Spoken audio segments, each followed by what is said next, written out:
we good to go? Yes, we are. Yeah. All right. Sounds good. All right. Well, good afternoon, everyone. This is the December 1st meeting of the Joint Audit and Evaluation Committee. I'm Senator Clarence Lamb, the Senate Chair, along with my co-chair from the House, Delegate Carol Crimp.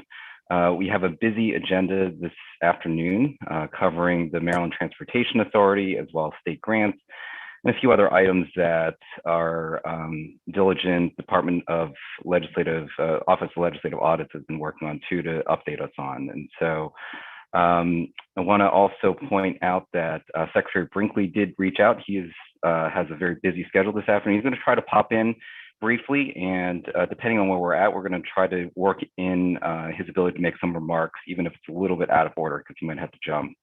So we'll work that in.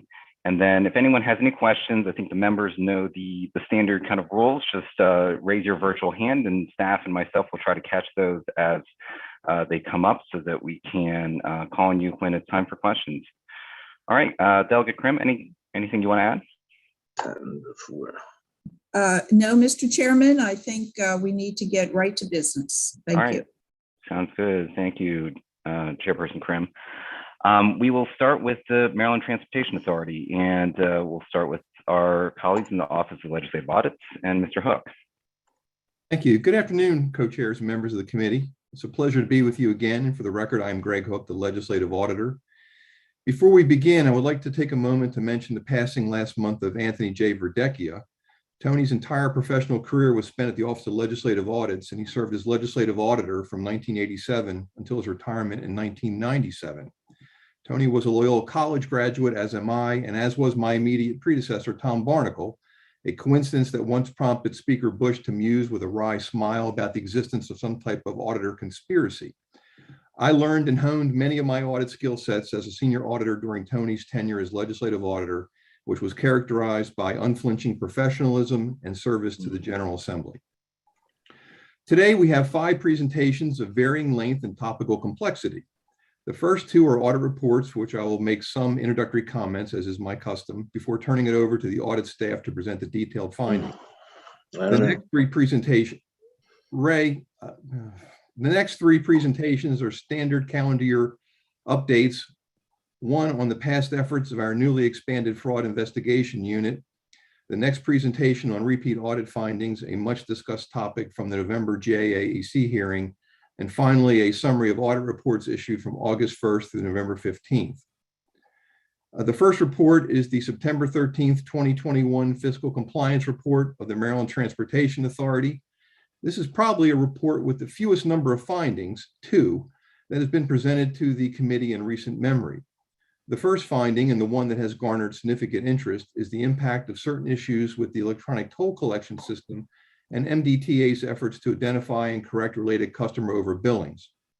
Although in its response to the audit report, the Department of Transportation included a statistic about the relative rarity of tolling errors, this finding seems to have hit a nerve with some of the traveling public. I suppose it is an example of the adage that something is not a big deal unless it happens to you. Since the report's issuance, we have received referrals of unresolved billing issues from toll customers via our fraud hotline and other sources. With MDTA's cooperation, we established a protocol to pass these along for resolution, which I believe has been successful. Although not an audit recommendation, it might be worthwhile for MDTA or MDOT to establish an ombudsman position with sufficient authority to investigate and resolve customer issues with toll errors and the adequacy of the service center's response to those issues. With that, I'm going to turn it over to Matt Street, Assistant Audit Director, and Ray Burton, Audit Manager, to present the detailed findings, although Ray Burton seems to be having a lot of issues with his communication here, so maybe Matt wants to start. As an aside, it is usually customary for the audit senior to participate in such a presentation. In this case, we lost the talented senior on this assignment when she accepted employment with the federal government, with whom we seem to have difficulty competing in terms of compensation. I see Ray is having major problems. Matt, do you want to handle the presentation? Can you jump in? Because Ray is clearly clearly having issues. Yeah, I think I can. Okay. Hold on for just a sec. Sure. I'm sorry. I apologize, committee members. Go ahead, Matt. Well, good afternoon, ladies and gentlemen of the committee. My name is Matt Street. I was the assistant director assigned to the Maryland Transportation Authority audit. And first, if you could jump to the next slide, the report overview. It gives a description of what MDTA is responsible for. And it contains 2 findings, as Greg mentioned. The first finding, which will go in detail, involves the toll collection issues. If you can go to the next slide, is a background. We did receive a fraud, an allegation through our fraud, waste, and abuse hotline alleging that MDTA was not taking sufficient action to detect and address the overbillings from customers from its electronic toll issues, and they noted issues with the tolling equipment. We reviewed the process that MDTA has to monitor its electronic toll system and the actions taken to address any deficiencies that were identified during December 2019 to October 2020. If you go to slide 5, this is a summary of the finding 1 in our audit report. And we, the process that we took to look at this was MDTA had issues with its tolling equipment and its contractor, and it had documented various problems over the span of a period. I'm sorry. They transitioned to a new control toll system contractor in May of 2019, and as of 2020, they were installing. As of December 2020, they were installing the equipment and software, and it was supposed to be completed in July of 2020. And they were still in the process of testing and calibrating the equipment.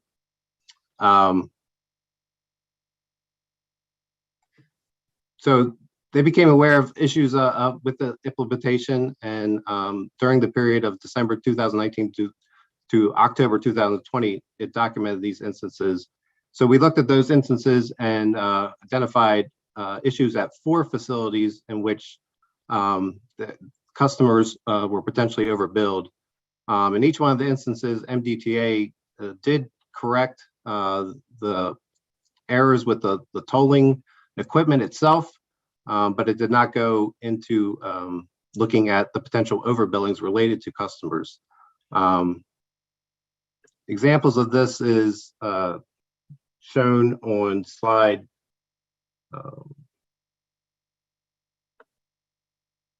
slide 6. At the Fort McHenry Tunnel, they found that they could not document. We found that they could not document that it researched the impact of problems with customers, and resulted. And the refunds were found to, after MDTA investigated, after we brought it to their attention, they had found that there were 7,700 customers that were overbilled $84,000. It was based on a limited review that they did conduct after we brought it to their attention. Now, each one of these instances, there was problems with the cameras that read.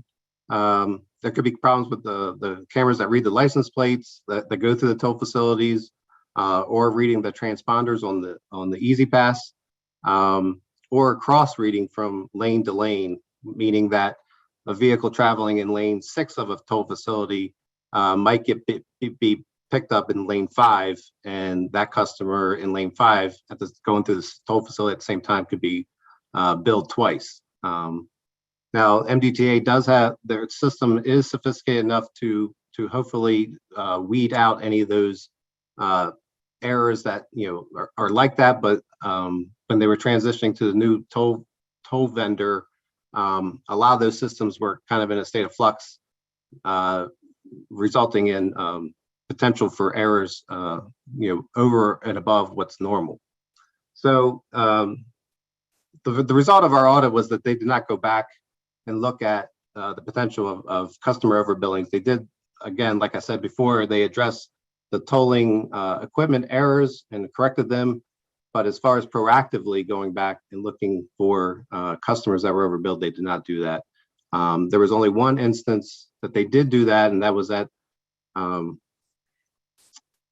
the Hayden Bridge, in which they did identify a good number of errors and refunded customers based on their research. During our review, we also identified issues at, like I said, the Fort McHenry Tunnel, the Francis Scott Key Bridge, the ICC, and the I-95 express lanes.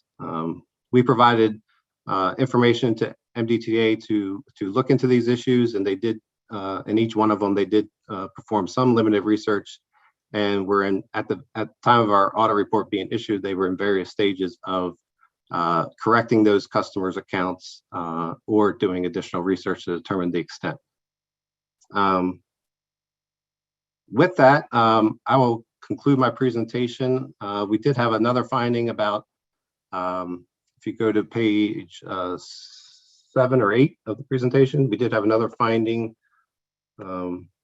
dealing with access to the toll system, and basically that they did not look at the users that had access to the system. The old system and the new system had not been fully implemented. So there was a degree of issues about whether or not certain employees had the ability, the access that they had was appropriate, and that they needed to go back and look to see if those users, should have that ability, and to, have supervisor review and approval of the access. With that, slide 8 is our conclusions and about the different recommendations that we made. And, I'll be happy to answer any questions, or Ray could answer any questions if he's still on.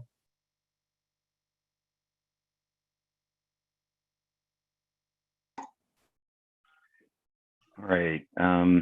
I am not sure if Ray's on, but we can go ahead with. Oh, you are on. Anything you want to add? Oh, there you are. Well, I mean, Matt covered it pretty much. I think there was an emphasis on the vendor of the agency on ensuring that the equipment worked, but not so much as on the customers, how they were impacted by these equipment failures. And they also had an emphasis on wanting to rely on statistical sampling, which is the norm in their industry, is what they said. And instead of performing targeted reviews to identify the full extent of the impact on the customers. So. Okay. Well, thank you, Mr. Burton, Mr. Street, and Mr. Hook. I see we have some members do have questions. I think I captured them in the order that they came up, but we'll start with Chairperson Krim, followed by Senator Kagan, Doug Carr, and then Doug Proctor. Thank you, Mr. Chair. So I will ask the auditors, did you do any review of customer service at the agency for the audit? No, we did not review the customer service process. So there was no review of customer service or of the contract that MDTA has for handling customer service? We reviewed the contract, but we didn't review any performance measures related to customer service. I mean, that's not typically something we would look at, since we rely. We mainly focus on financial related matters. All right, I'll follow up with the director. Thank you. Thank you, Chairperson Krim. Senator Kagan. Thank you, Mr. Chairman. Mine is related but unrelated to what Chair Krim just asked about. So first off, former delegate, my friend, Jim Porce, has a birthday today. And so this is not the ideal way of probably celebrating his birthday. So I'm asking audit rather than former delegate Porce this question. But Raymond or Matthew, curious, it seems to me that this isn't, while it isn't directly money, it is about taxpayer money being spent wisely and the contract delivering their deliverables. One of the things that came up at our roadshow was the really long delays between someone incurring a toll and someone being able to find or print out access to their invoice, to their balance sheet. So whether that's submitting for reimbursement or verifying accuracy, it seems to me that, and again, this is not MDTA's fault, but it is the contractor's fault. And when we're talking about compliance and spending taxpayer money wisely, again, I wonder whether that's something that you have looked into or might be willing to look into. Senator Finder, Jim Ports was also my delegate when he was in the House of Delegates. There you go. I actually have a Frisbee downstairs, I think, with his name on it. That was on my lawn during campaign season. But anyway, we did not look into the issue of the timeliness or comprehensiveness of the Easy Pass billing statements or the issues. I get those myself every month from in the mail. I actually check mine every month. But we did not look into that as part of the audit, the Easy Pass system.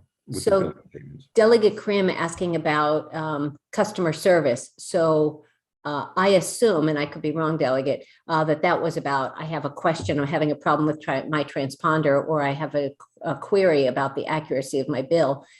That's what I think of when I think of customer service, but basic deliverables of the aspects of their contract that is about, informing customers of what's being charged to their credit card seems different than that and precedes that. So I think former Delegate Ports will have to speak to that then if that's not something joint audit that the audit folks looked at. Thank you, Greg. Thank you, Mr. Chairman. All right, thank you, Senator Kagan. Next we have Delegate Carr. Thank you, Mr. Chairman. Yeah, so I'm trying to understand which vendors were involved with the overbilling, because my understanding is that MDTA had a vendor for many years, and they began to transition to the two new vendors, I think, during this audit period. So are you saying that the overbilling involved only one of the new vendors? I think Capsh is the new vendor for the gantries and the equipment, and Conduent was the previous vendor who was handling everything, and I assume that those functions related to the gantries began to transition to this new vendor Capsh during this audit period. So was the overbilling, did overbilling only involve this new vendor, Capsh in combination with the old vendor, or was it exclusively the old vendor, or was it a mix of the two? I think it was a mix of the two to some extent. I mean, Capsh was responsible for the new equipment being installed and the new software being installed, but that was done on a scheduled basis by location. So it appeared that the implementation was the problem that was causing the misreads and things like that. But then, of course, Conduit was still responsible for processing the bills at that point. So because Conduit, had the customer service center, and so there was issues with them cooperating since they were the vendor that was leaving, and so maybe they didn't always interact. I guess their interest in helping resolve the billing errors was somewhat diminished, I guess, to some extent, because they were the vendor that was on the way out. Yeah, I mean, the equipment failures, obviously it was the CAPS equipment and software that was being installed. I said, but there was a transition period there where both vendors, I think Conduit was extended because the customer service center Transcord, their system hadn't been approved yet, so they were extended, I think, through 2022. So Conduit still was involved during this whole period. But even though it was the CAPS equipment that was being installed, it seemed that, they have trouble being fully calibrated, accurate. So there was like a, I don't know, over a year period during there where basically CAPS wasn't held accountable for performance measures because the system hadn't been accepted during this time period where a lot of these errors occurred. And just to tack on to that, MDTA has always had a vendor, I think, for its electronic toll collections. The old vendor had been in there, or the previous vendor had been in there for a long time. And transitioning to a new vendor, there's always going to be issues. And I don't want to point this to a transition to a new vendor type of situation, because once you do have a vendor in place, errors are going to happen. The equipment's going to malfunction at some point. You have to address the problems as they come up. This period of time, there was a higher uptick in errors, but like I said, there is always going to be errors. There's always going to be an error rate, so to speak, with electronic toll collections. It's a matter of MDTA taking the standpoint of proactively looking for potential overbillings when equipment does fail, rather than, I think their main stance was to rely on customers to call the call center or, send in complaints about billing errors. Our point was if there are issues with the equipment, whether it be 1 lane or 2 lanes or whatever it might be at a toll facility, if it happens for a 2-hour point in time and you don't shut down that lane, that's 2 hours worth of traffic that's going through that lane that could potentially result in overbillings to those customers.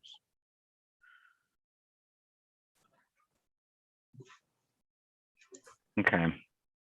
No further questions. Thank you, Delegate Carr. Next, we will go to Delegate Proctor, followed by Senator Reedy, and then Delegate Ahrens. Thank you very much, Mr. Chair.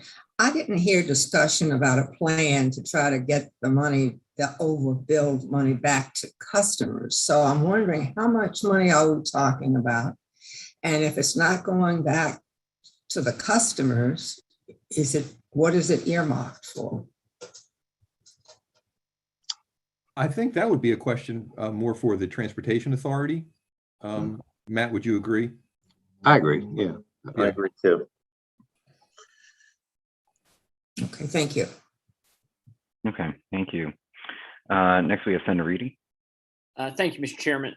Just a question for the auditors, and this might end up being more appropriate for the folks who are going to come from the department, but it seems like, based on what I was looking through, that the department found a lot of the mistakes on the front end of your audit and was working to address them.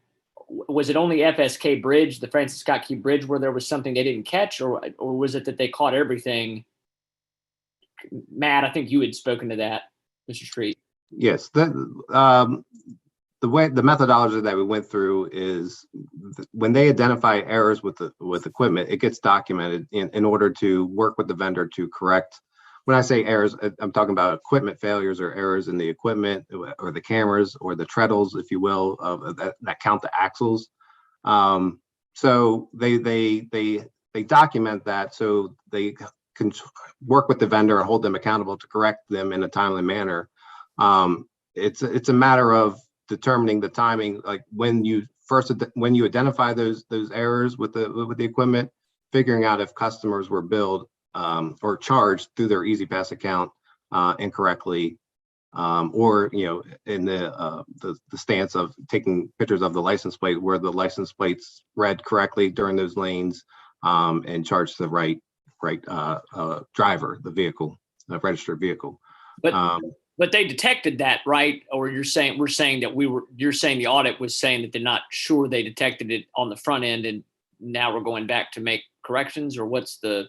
They did not go back and look at the customer billings or the accounts. When I say accounts, I'm talking about EasyPass accounts or billings when it comes to the license plates being read for electronic tolls.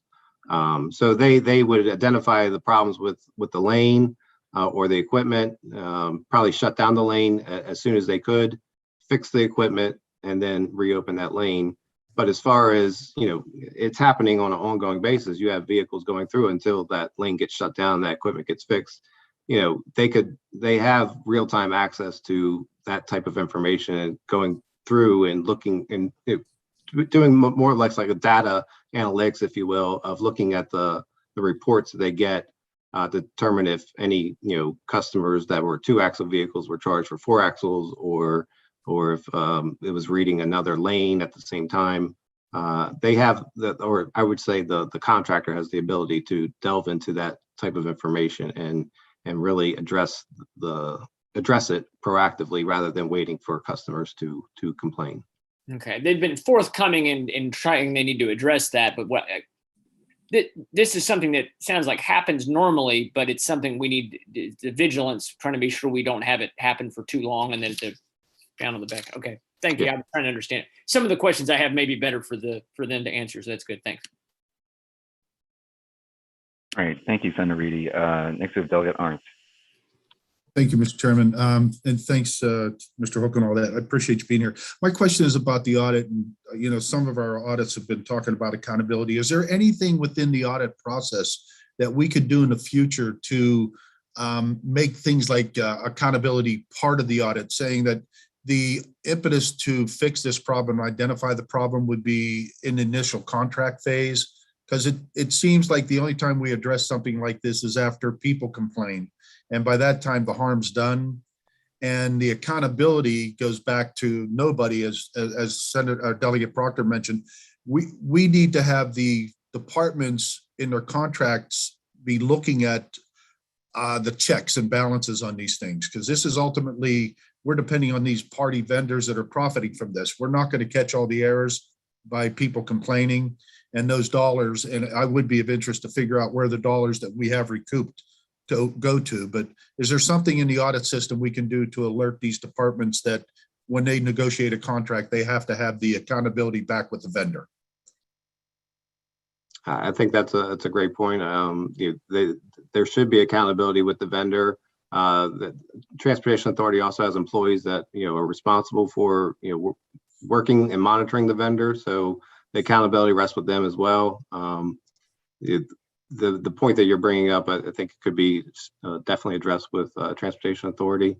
But yeah, I think when these Transportation Authority is rightfully concerned about lost revenue when equipment fails and vehicles are going through the facility without being charged or counted, but they also need to look at the standpoint of possible overbillings as well. But I would think if in the audit process, if we were putting everybody on alert for that immediately, that the next contract you do needs to have this, because that's part of our audit process, that might preempt some of these issues from coming up. I don't, it might cost a little bit more money, but I think we're dealing with taxpayers' dollars here. And I've got a number of people calling me up and saying, well, why is this happening? And it's on them to go back and figure out how much they lost versus the other way around. And had we had a process and something made them at least have the insurance policy, I think it would be a good idea, but that's, you guys can determine that as you move forward. Other questions will come up for them, but thank you very much for the chance. Well, Delegate, I think your point is well taken, and we do test contracts as part of our audits, and we can consider adding a step to look at the contract language to make sure there are certain type of accountability provisions put into the contracts. It's a policy type issue, but it's a good idea, and certainly I think some contracts have that, and it's just a matter of where the state doesn't pursue it when there is poor performance. I think we've had that discussion before within the committee, but we could take a look at our audit process and see if we could add something about looking for an accountability provision with state contracts. I think it's worth looking into. Well, I think it might cost a little bit more to do it, but I think it's well worth it when we have this conversation, as you said, over and over again. And I think it's an important part. And again, it's the taxpayers' dollars I'm worried about. Yeah, and and I think someone mentioned the point about toll facilities wants to maximize their revenue, and they relied on the customer to call when there was an error. And I've had Easy Pass billing errors myself, and my daughter took my Easy Pass to New York or to Maine last summer, and in New York there was an error. I went to New York's website. The rate wasn't the right rate, but it was like $3, and it wasn't worth me wasting 90 minutes of my time sitting on hold to get it resolved. So I just let it go. You know, we've all had those stories, and I think a lot of people don't bother complaining or pursuing it because, you know, they can't afford to spend 90 minutes on hold. My wife's a teacher, a homeroom teacher. She cannot, during work, sit there and call to try to pursue $3 or $4. It's just not worth her time. So there may be a lot of errors, and I don't know for sure, but there could be errors that go unreported by the public because it's not worth their effort. And I think Delegate Carr, I've seen emails from you. I think you went through an experience where you actually took the matter a little further. And although you had a victory, it may not have been the victory you were looking for with your billing error. So, you know, I think that's part of the issue as well in this case. Thank you. Yeah, and thank you, Mr. Hook and Delegate Arntz. I think those are good points. You know, I think the concern is that you know, this is a very complaint-driven system, right? So Mr. Hook could identify the fact that you go through and scrutinize your Easy Pass invoices, it seems like religiously. That's probably the auditor in you. Most Marylanders probably do not. And so, you know, to Mr. Street's point earlier too, you know, this is, obviously there's concerns about potential loss of revenue or funding for MDTA, but this is actually not the state's money.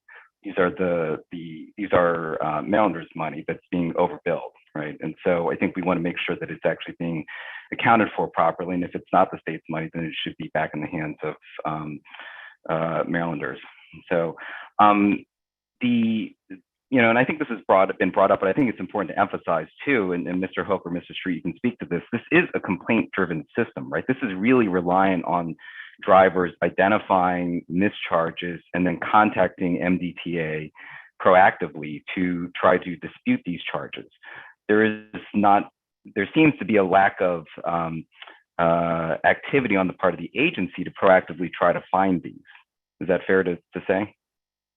I think that is fair to say. They might be able to speak, you know, more broadly or more in depth on it. But yeah, they do rely on customer. I mean, they are a customer service oriented agency, and they do take that seriously. You know, so when customers do have issues, they work with them as quickly as possible to resolve them. They do take that to heart. I know that. Right.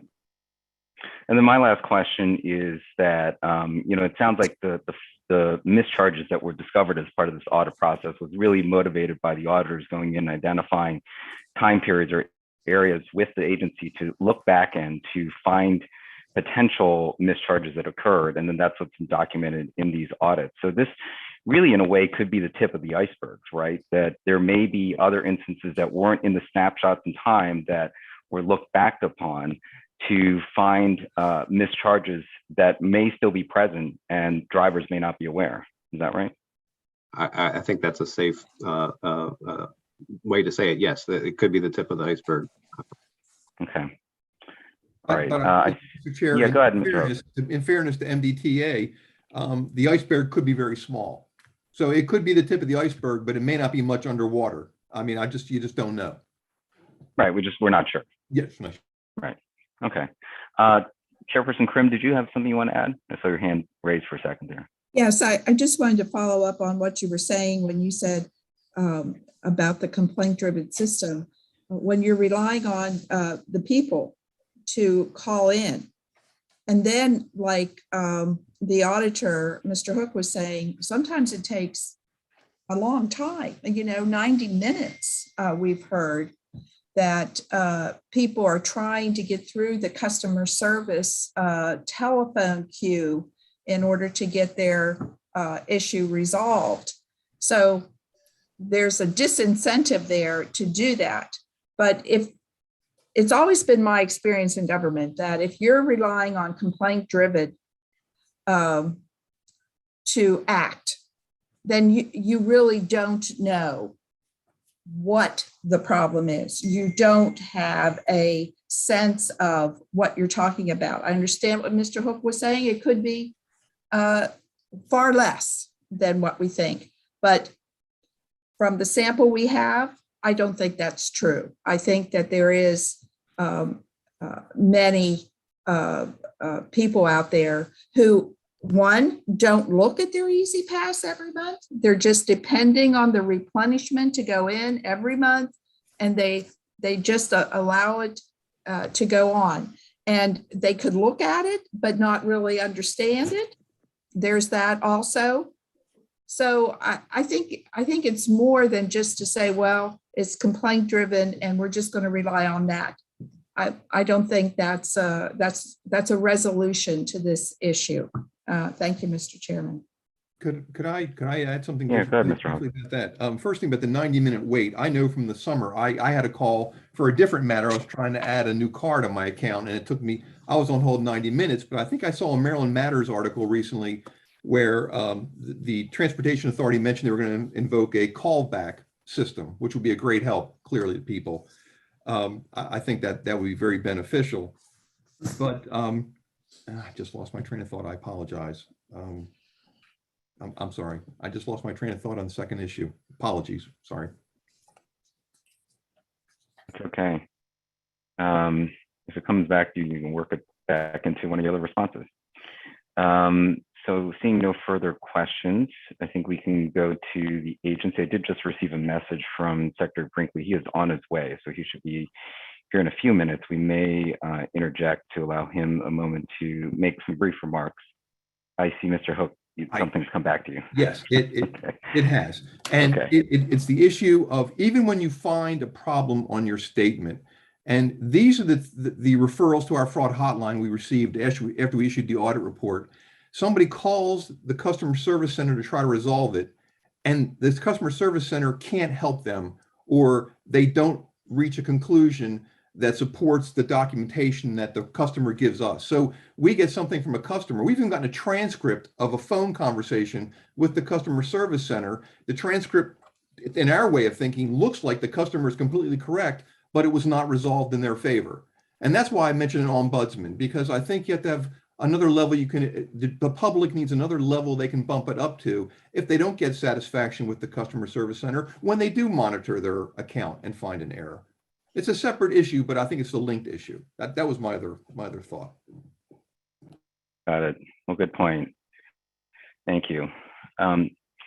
So I don't see Secretary Brinkley with us quite yet. So we will try to give him a few moments when he gets here. In the meantime, we'll proceed with the department. And we have Secretary Slater from the Maryland Department of Transportation, as well as Mr. Jim Ports, Director for the Maryland Transportation Authority. And happy birthday. Welcome.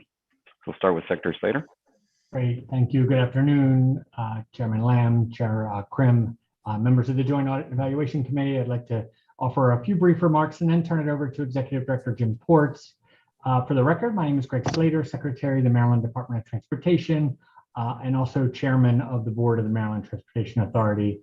I'm joined today by MDTA Executive Director Jim Ports, MDTA Chief Operating Officer Will Pines, and our MDTA Chief Financial Officer Deb Sharpless. Thank you for providing us an opportunity to discuss the status of the audit findings and the recommendations in the September of 21 fiscal compliance audit of the Maryland Transportation Authority. We take all of these audits very seriously and appreciate the important role they play in our processes. This year marks the 50th anniversary for the MDTA, which is established in 1971 by the Maryland General Assembly to independently finance, construct, operate, preserve, secure, and improve the state's toll facilities.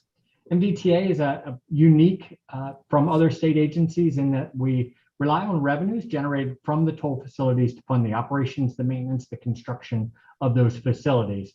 Financial operations of the MDTA are completed in compliance with our trust agreement. The trust agreement is a contract with our bondholders and outlines how funds are able to be used to operate our 8 toll facilities. MDTA is audited pretty frequently, with nearly all facets of the organization being examined, and I'm proud that MDTA has a pretty long history of audits that result in identification of pretty minimal or no findings. The prior legislative audit resulted in no reportable audit findings, which is something we are very proud of given the size and complexity of their operations. Each year, MDTA's financial statements are audited by an independent accounting firm For the past 10 years, these auditors have not identified any issues, but in addition, the past 8 years, the MDTA has been a recipient of the Government Finance Officers Association Excellence in Financial Reporting. Our conservative forecasting, good disclosure practices, strong management has been recognized by our credit ratings. We have the highest rated category for toll revenue sector issuers, a AA credit rating. And the high credit ratings are a benefit of the state by ensuring capital program borrowings are executed at the lowest possible rates. And so, as you know, and in September of this year, the Office of Legislative Audits conducted an MDTA audit for the time period of 2016 to 2020. Each of these items detailed in the audit has been addressed, and customers who were overcharged have been refunded, and standard operating procedures are in place to remedy each of the issues that were addressed in the audit. Executive Director Jim Ports is going to discuss the specific issues during his remarks or committee's questions. In an analysis provided by OLA, covering the 4 specific days at the 2 different facilities, MDTA identified 15 occurrences of customers being incorrectly charged out of a total of about 687 transactions. So that's a pretty low error rate, 1 for every 15,000 transactions. But my point in highlighting the accomplishments and the low percentage is to assure that the committee is that MDTA is a responsible agency that really works hard to address these issues when they are found and upholds those values and compliance. But also noting that we are having challenges in the conversion that was accelerated by the COVID-19 pandemic. It accelerated it pretty aggressively. We have challenges in our staffing call centers and ensuring all issues are resolved. And I have personally met with the CEO of the vendors, and I am personally participating on coordinating calls with other states who are experiencing similar challenges. So with that, again, I want to thank you for allowing us to address the committee members today. I'm going to turn it over to the specific findings of the September 21 audit to Jim Ports, and I will personally stay on as long as I possibly can. So thank you. Okay, great. Thank you, Mr. Secretary. Go ahead, Mr. Ports. Okay, great. Thank you very much, Secretary Slater, and good morning, or I'm sorry, good afternoon, Senate Chair Lamb and House Chair Krim, members of the committee. My name is Jim Ports, for the record, and I'm Executive Director for the Maryland Transportation Authority, or MDTA for short. And I'm hoping today that I can address most of the questions that have already been asked, but I'll address the findings contained in the Office of Legislative Audits report. And also with me today is MDTA's Chief Financial Officer, Deb Sharpless, and MDTA's Chief Operating Officer, Will Pines. So before I specifically address the 2 findings noted by the auditors, due to some of the questions and these corrective actions already implemented by MDTA, I'd like to echo Secretary Slater's statement that MDTA is accustomed to and values the audit process. And also, before addressing some of the audit findings, I would also like to quickly provide you with a few examples in which customers are correctly charged, but the customers may initially allege that they were erroneously mischarged. These cases are not tolling errors, for example. They are being told correctly, but the reason for that is many customers do not properly mount their EasyPass transponder, causing the transponder not to read. This results in an electronic transaction, which we call an iToll, image toll, and gets posted to the customer's account. And in many cases, the customer has not updated their license plate onto their account. And that also requires additional work and expenses for the MDTA to review the license plate image, that iToll that I just spoke about, and the associated license plate with the EasyPass account. For example, the base 2-axle toll rate at the Harbor Tunnel crossings is $4. That's basically the old cash rate. And the Maryland EasyPass rate is $3 or 25% discount. So when they properly mount it, they will get the $3 discount. The second example is when a customer doesn't properly mount their EasyPass transponder in their vehicle license plate or the Easy Pass account are not current. This often occurs when the customer acquires a new vehicle, and in this case, the customer is charged a video toll rate through a notice of toll due, which we call an NOTD, instead of the reduced Maryland Easy Pass rate because we're unable to associate the transaction with the customer Easy Pass account. So these two types of customer inquiries and concerns of, concerns possible overcharges received. And I know OLA and even the governor's office are not toll system errors, but instead these are valid transactions. So these type of issues are resolved at our in-person customer service centers and our vendor's call center. We always encourage customers to check their statements, as we are happy to serve our customers by fully investigating each unique case. So I want to pass on this clarification to provide you with additional information when talking with you and your constituents on the importance of properly mounting their transponder and keeping their Easy Pass accounts current, especially their vehicle license plates and account balances. And secondly, due to the audit, customers believe they're being overcharged when in actuality, the toll rate charge is correct due to the fact that the transponder was not mounted correctly, or again, their accounts were not up to date. So with that clarification, I'll proceed to the audit findings and recommendations. And I would like to begin by reiterating a point that Greg Hook made in the submission letter that accompanied the report to the committee. So in the submission letter, Mr. Hook stated that in each case, once aware of the issue, it does appear that MDTA did take timely action to resolve the toll equipment or software deficiencies that are responsible for the problems. We acted swiftly to remedy the identified issues and have put into place standard operating procedures to further ensure compliance and consistency. Now for the specifics of the finding.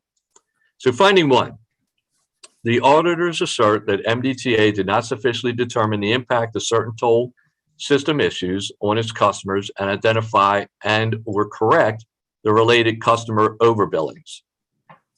For the record, MDTA agrees with the auditor's recommendations because we're an agency, as we mentioned before, that continually strives to be better and is open to opportunities for improvement. On page 12 of the audit report, it indicates unless sampling is specifically indicated in a finding, the results from any test conducted or disclosed by us cannot be used to project those results to the entire population from which the test items were selected.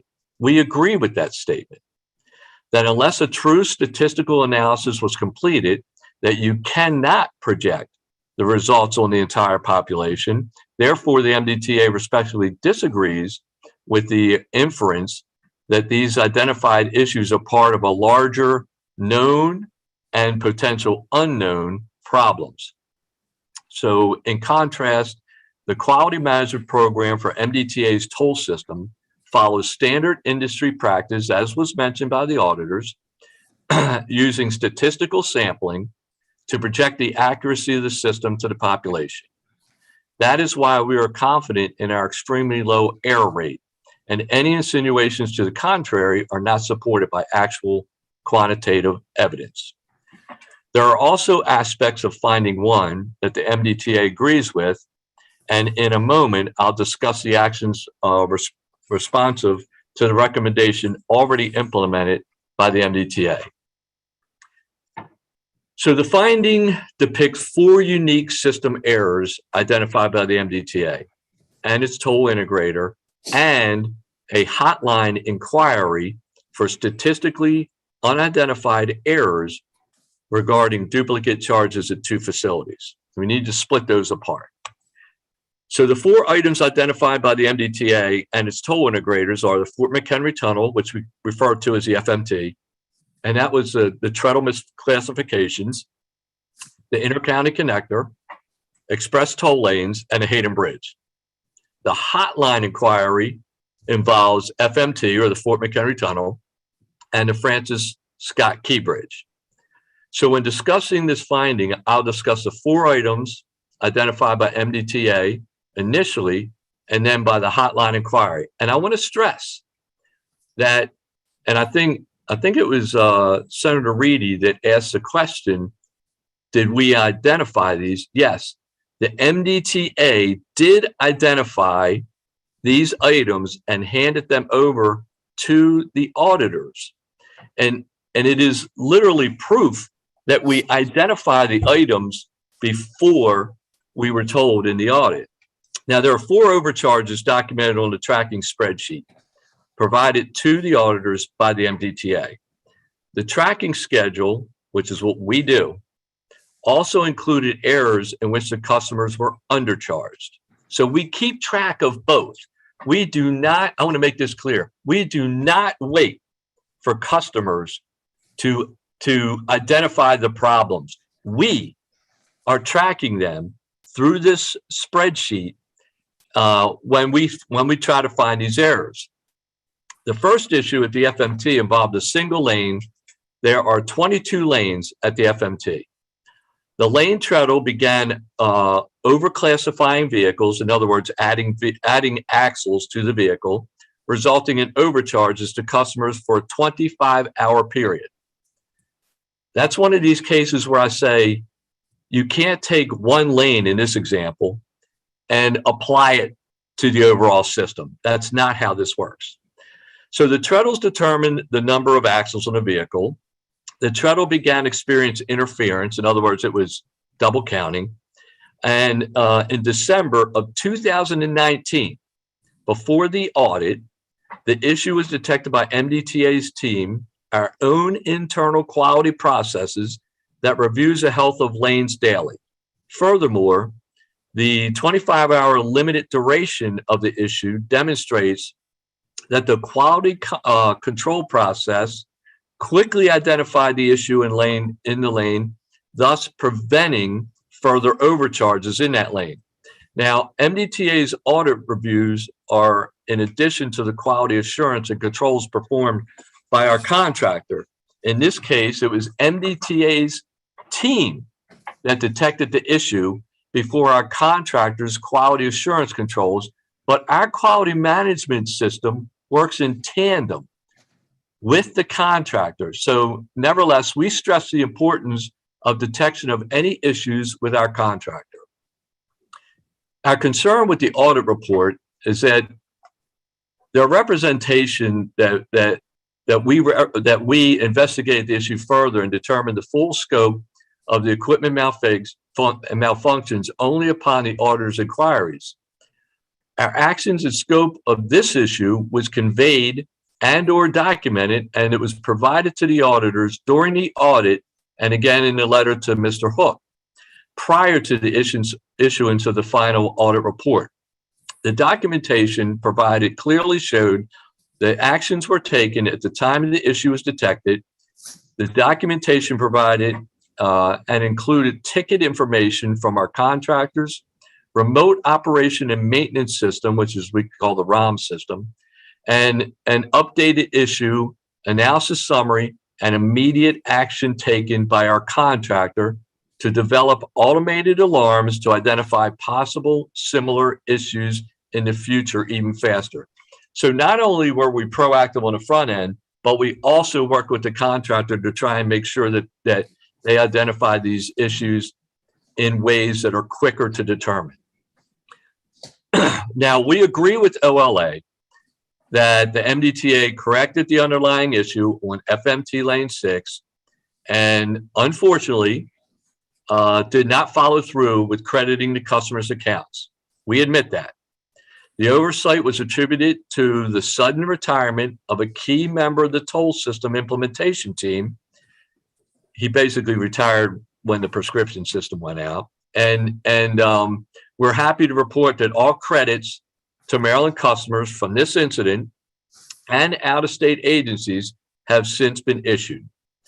The second, third, and fourth system issues involved the inter-county connector, I-95 express toll lanes. The audit report noted that these issues with the tolling equipment resulting in vehicle misreads, which could have caused incorrect toll charges or overbillings from April 6th, 2020 through August 18th, 2020 at the ICC and October 6th, 2020 through October 9th, 2020 at the ETL. Now, the ICC transactions were part of the backlog, and as such, credits could not be processed until posted and then prioritized with other transition tasks. So in total, 703 ICC transactions required a credit totaling $425.54. And in 1,720 ETL transactions, express toll lanes, required a credit totaling $3,440.21. To be clear, the MDTA identified and fixed the issue, and documentation exists supporting our actions, and all customers have been reimbursed. The fourth system issue involved the Hayden Bridge, in which the auditors acknowledged that MDTA investigated and credited the customer accounts prior to the auditors being notified of this issue. So again, we have been proactive in identifying these. We didn't wait for the customers to tell us, we were proactive. And the balance of the audit finding, yes. Can I just interject and let Secretary Brinkley make a few brief sure. remarks in here? Because Absolutely. Another meeting, so. Absolutely, Senator. All right. Secretary Brinkley, thank you. Thank you, Mr. Chair and Madam Chair. I appreciate the opportunity. And Jim, take a drink of water. I know you've been doing 400 words a minute, Gus up to 600 there, and usually that calls for wind restrictions. But also happy birthday to you, Jim. Today's his birthday. So, but to the members of the committee, I have to jump off. We have a budget hearing with Department of Natural Resources and then the university system in another hour. But I appreciate the opportunity to be in front of you. And I know my staff is coming on a little bit later, but I think more in a secondary role as you deal with the grants office. And I know that the grants office had a bit of a challenge just about an hour or two ago in BPW. So I know you'll hear some of that, but I just appreciate the opportunity to be here and appreciate the work that you all are doing. So Jim, happy birthday, man. All right. Thank you, Mr. Secretary. We appreciate you being here and stopping by. Mr. Ports, we'll turn it back to you. If you could wrap up quickly with your final kind of remarks and findings that I think would be helpful. I know there's a full agenda and a lot of questions probably coming. Sure, I'll try and do that. I just know that this is very important to the committee, and so I wanted to make sure that we were clear in our discussion. So the balance of audit finding 1 is a result of an inquiry to OLA hotline, in which a concern was expressed regarding customers being billed twice at the Fort McHenry Tunnel and the Francis Scott Key Bridge. And that was apparently due to cameras misreading vehicles in other lanes. That was the allegation. So with very little information provided to the MDTA, we spent months trying to piece together information to understand what may have happened according to the hotline inquiry. And so after numerous conversations with the auditors and after the exit conference, OLA provided us with 3-hour windows for the dates that were in question. After we received this information, we expanded our research. Now I'm going to say that we expanded our research to 24 hours for each of the dates provided. In total, over these dates, the MDTA processed 230,687 transactions. We generated a report which more than one lane read the transponder. Since the system includes automated filters and blocks downstream from the transponder capture that normally prevents a duplicate charge, we traced each toll charge to the customer's Easy Pass account. This rigorous analysis was very time intensive. The outcome of the review identified 15 transactions totaling $214.80 of mischarges. This is an error rate, as we mentioned, of 0.00065. That's an extremely low error rate. The detection of the issues at this low error rate requires rigorous analysis far exceeding conventional standards. After completing the review of the dates provided by the auditors, we began to expand the number of days research to further demonstrate to OLA our exceptionally low error rate. With further rigorous analysis, we found that the percentage of errors continued to decline as the number of days evaluated expanded, meaning the error rate was actually reducing even smaller as the sample size increased. We could not sustain the additional research due to the amount of time required to research each transaction in relation to number of transactions. In other words, you cannot do 100% population. And quite frankly, the auditors don't do 100% population when they audit other agencies. Supporting documentation for our expanded research was provided to the auditors in a letter to Mr. Hook prior to the issuance of the final audit.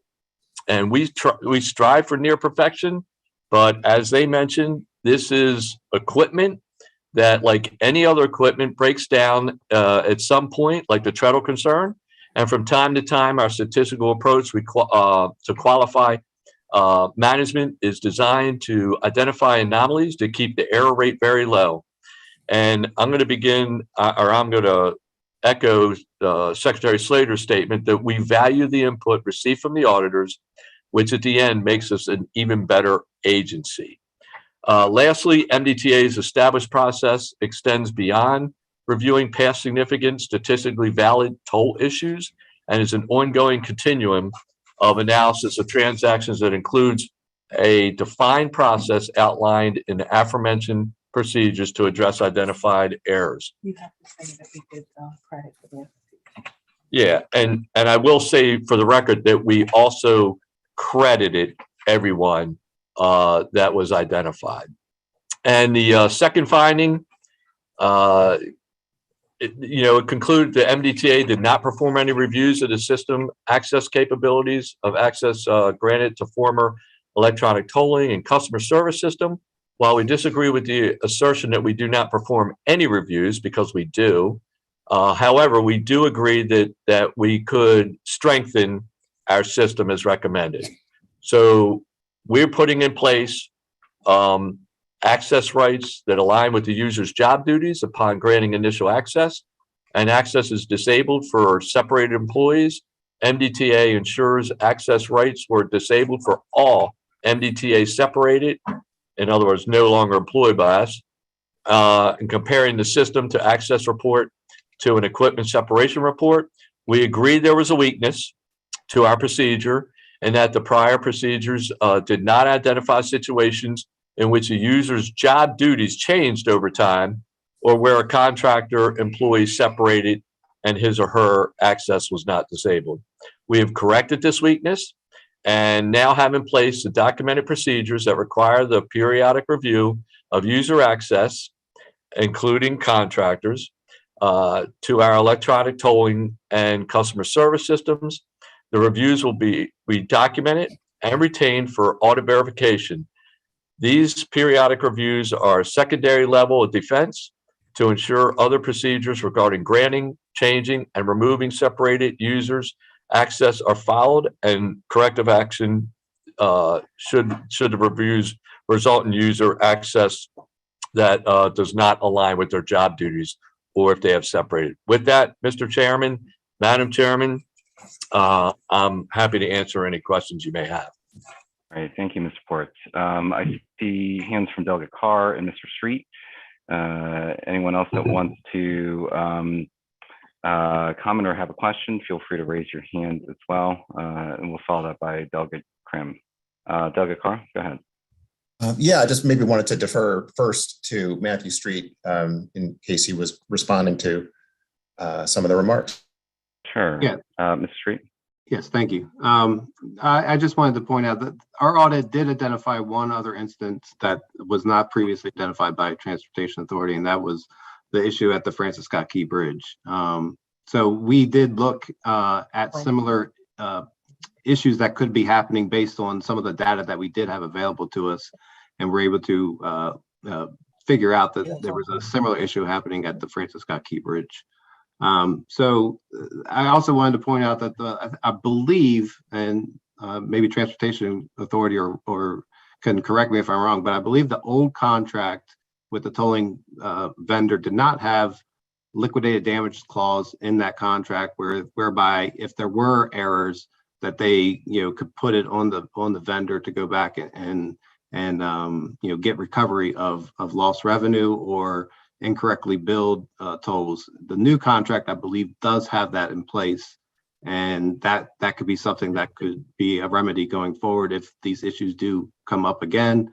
The other thing I would point out is, we do not expect, Transportation Authority employees to, comb through data upon data of toll transactions. That would be something that you give to a vendor or you give to an outside audit firm to go in and do some kind of tolling transaction audit, and to really delve into these issues if you think that there are issues that haven't been identified, or if you have an uptick in the number of complaints that are coming from a certain facility, you can certainly delve into those issues through using an external party.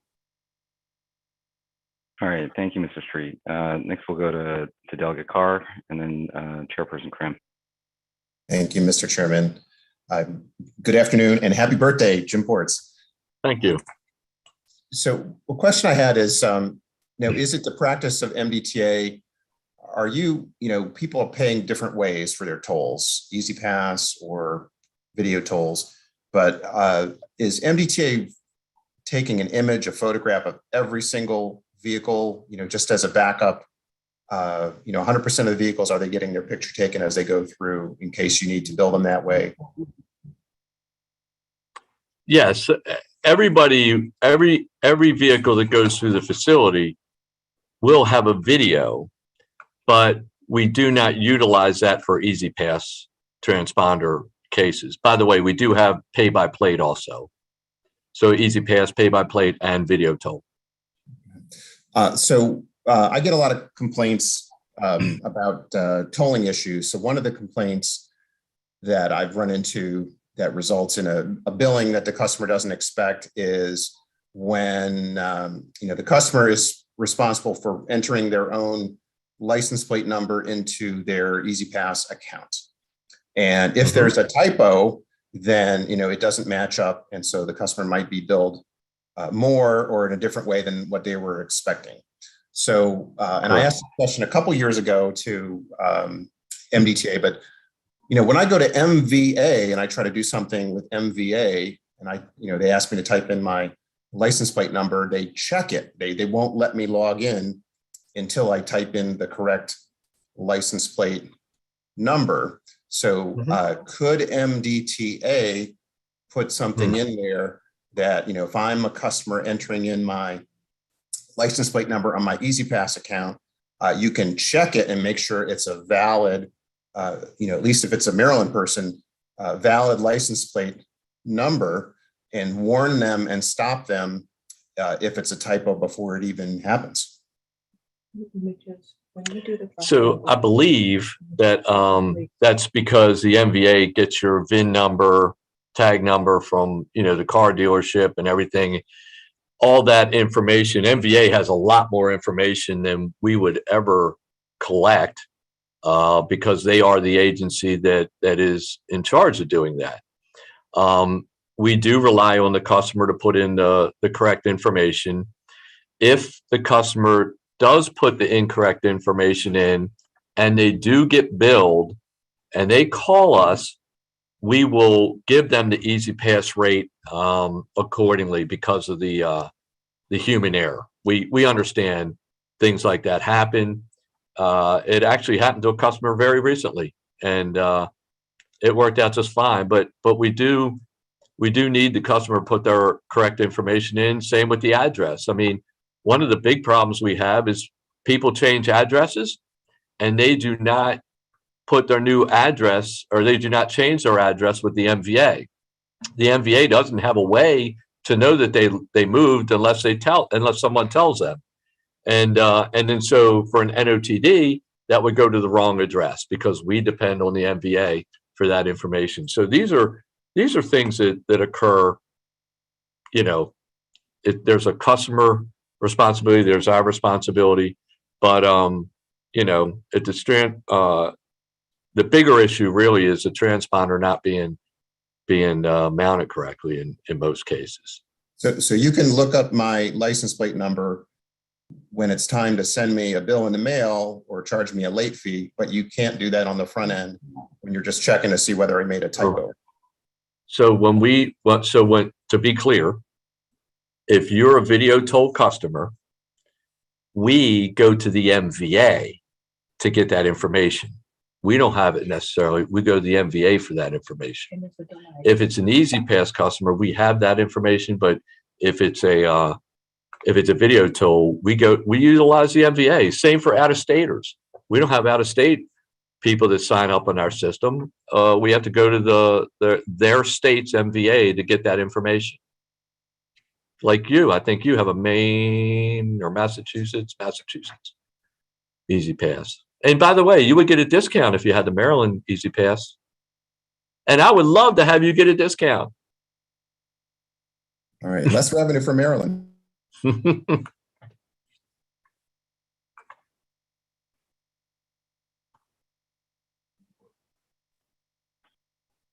right, go ahead, Delegate Carr. Any other questions? No further questions. Thank you. All right, we'll go to Chairperson Krim. Thank you, Mr. Chairman. And I must say, Mr. Director, I have not heard an agency head be given so many birthday wishes on a public. So happy birthday to you. I will join in. Thank you.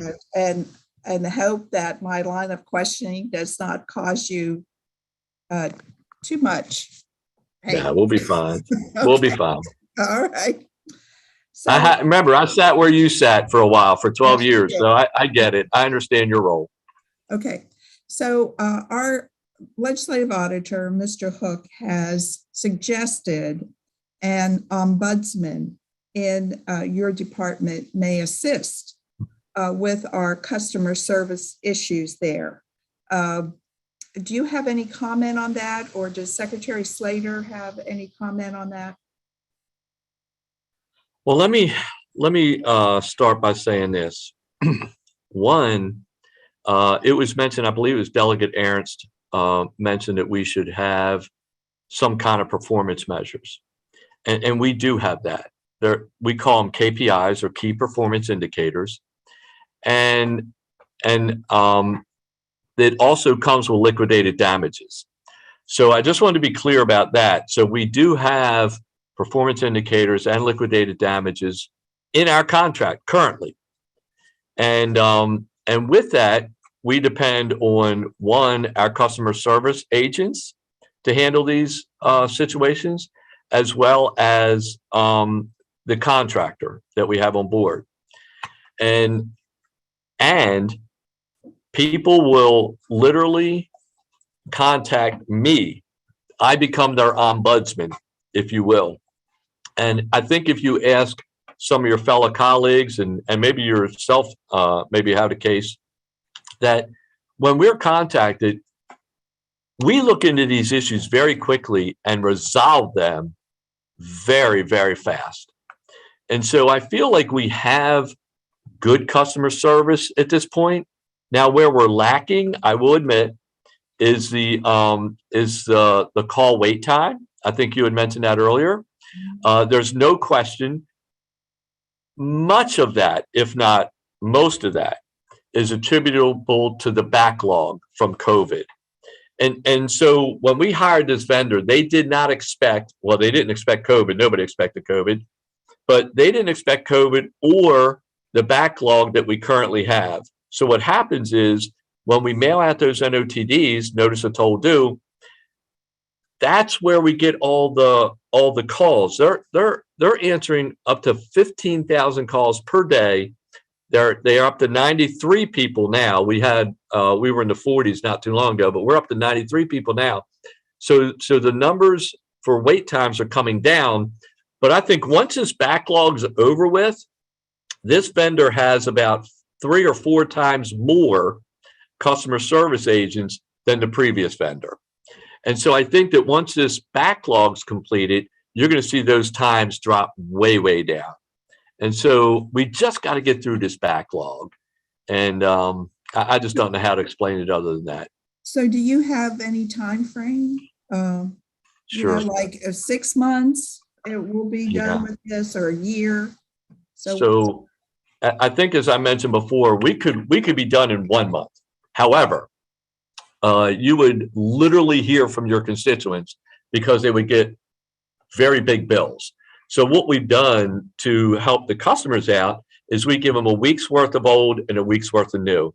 And so that timeline will put us, we should complete it by the end of fiscal year 22, which is around June 30th of next year. That's when we anticipate right now to have the backlog completed. And could you tell me where the call center is? Is that in New Jersey or is that in Maryland? No, it's in Maryland. Our main call center is in White Marsh. They have a place in White Marsh, Maryland, which is in Baltimore County, East Baltimore County. And the one in New Jersey that I think you're thinking about is because of the backlog and because of the high wait times, we asked them to do anything they could to reduce those timeframes. So what they did is they brought in some of their New Jersey offices to help out with this backlog situation to try and drive down the numbers. But that's just a temporary fix, if you will. But our main one's in White Marsh. I want to ask about your board. How often do they review these errors, and do they get a report on a monthly basis? So our board, as you know, our board meets on a monthly basis, and every month they get a report from our chief operating officer, and we talk about all these issues, whether it be time, wait times, call times, drop calls, number of NOTDs, number that we completed, and we also do our internal audits. So there's several ways that we talk through these issues. Okay. And Secretary Slater, did you want to comment on the ombudsman? That absolutely, just add a few more thoughts. I think ombudsman roles can be really, really helpful, and I'm always open to that conversation. I just want to be careful that we don't create a situation based on what we're dealing with right now, and we deal with something that's more of kind of a norm. As Jim said, we're kind of working through this backlog, and if we still have challenges once this backlog is done, then I think it could be a really helpful role, not just for the authority, but for, we have issues all over the state and things that we're working through, and ombudsman roles can be really, really helpful. And then the only other thing that I'll add is on top of the overall board, I am personally meeting with Jim and the chief operating officer and chief financial officer and their team on a biweekly basis to review where we are with nurse to toll due, where we are with hiring in the call centers, where we are with the backlog, where we are with the transactions, those types of things. So I'm personally sitting down with them and we're walking through that every 2 weeks. Okay, I look forward to getting an update during your budget hearing and appropriations. So as we move forward then, and I'm sort of like thinking into the future when we have the P3 in place, we certainly don't want to have any issues regarding tolling. I mean, we did have a lot of issues with the ICC, as I recall. So we certainly don't want that because that's going to be thousands of people every day that will be impacted by that. So if we have any way to resolve those things now, we certainly want to do it. So thank you. I appreciate that. Thank you, Mr. Chairman. All right, thank you. Next, we'll go to Delegate Chang, followed by Senator McCray, followed by Delegate Arntz. Delegate Chang, go ahead. Thank you very much, Mr. Chairman. These questions I have are related to Chairwoman Krim's questions, and they're directed to administrative reports.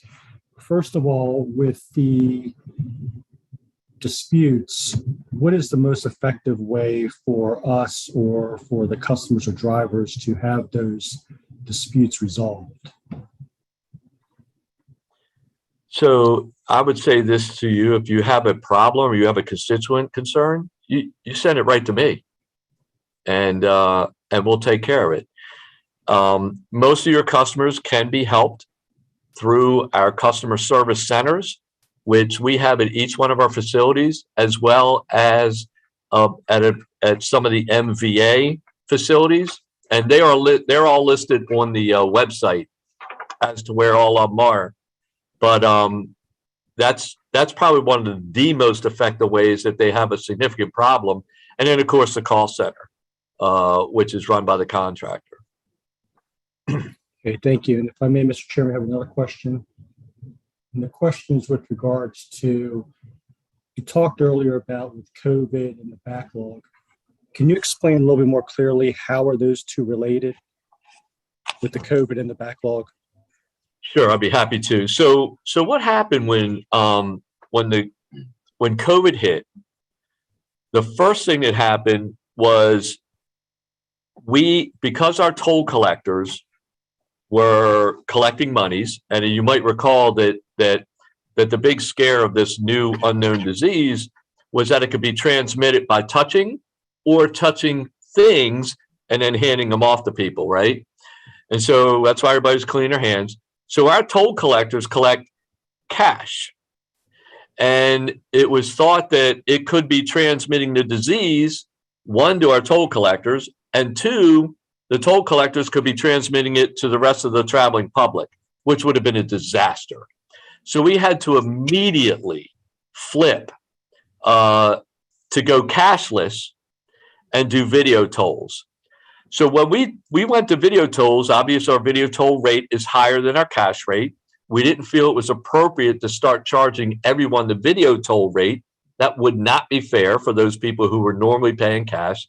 So we dropped everything to the cash rate, and we held off, paused, sending out those NOTDs, just like the Governor Hogan, the comptroller, and others were asking mortgage companies to give reprieve to people who may have lost their job or lost hours for work.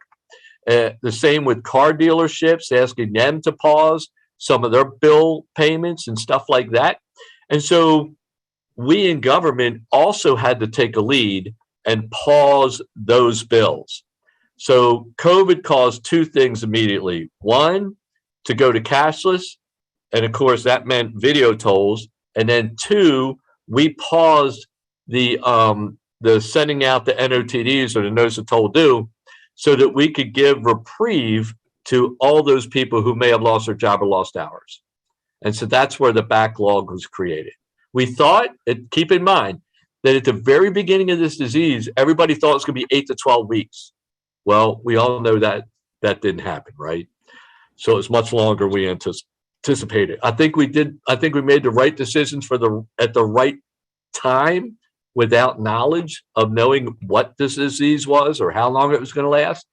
But it did cause a problem on the back end, and we were right in the middle of transitioning from our vendor that we had for 15 years to a new vendor. So it was literally the perfect storm.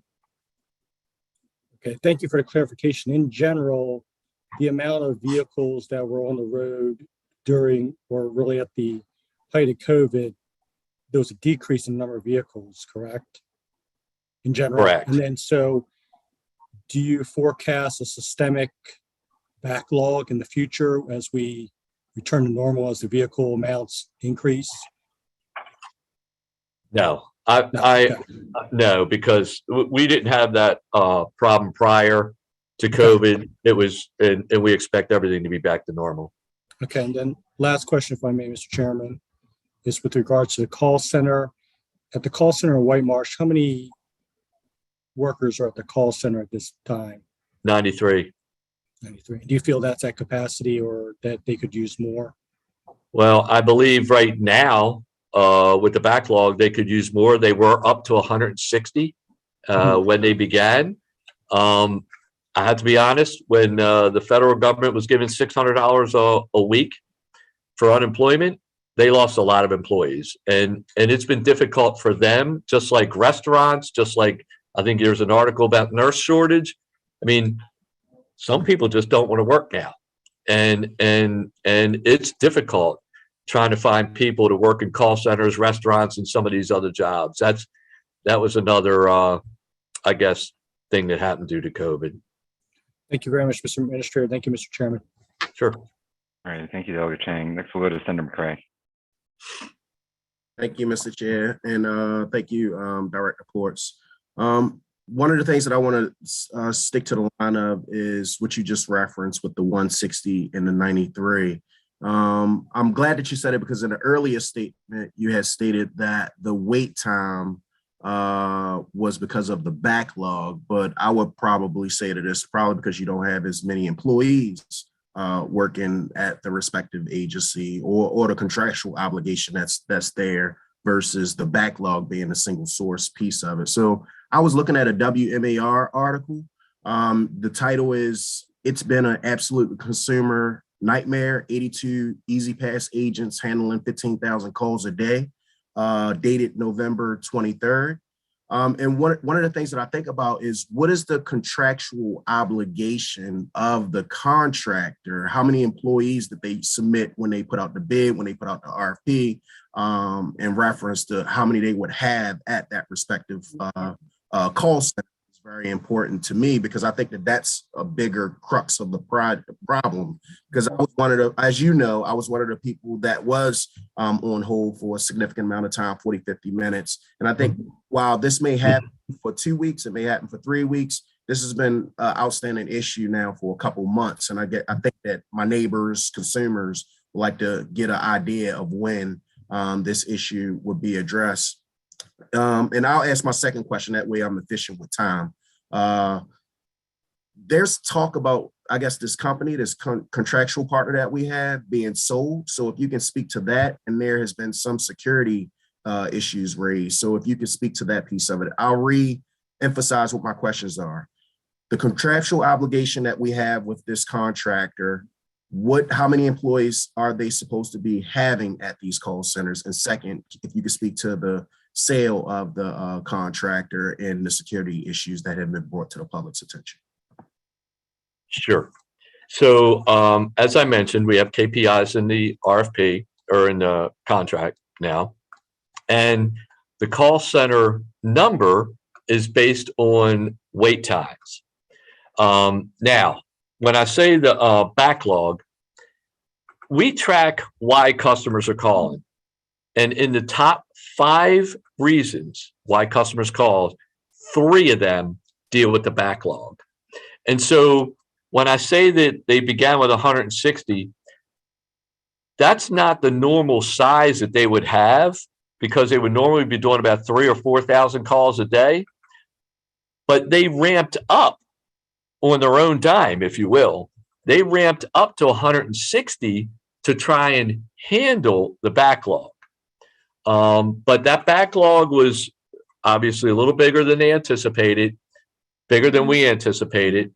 But we believe that once we get through this and we start looking at some normalcy, as I mentioned before, they have 4 times more call center employees than the previous call center from our previous vendor. So we're waiting for some normalcy in that process.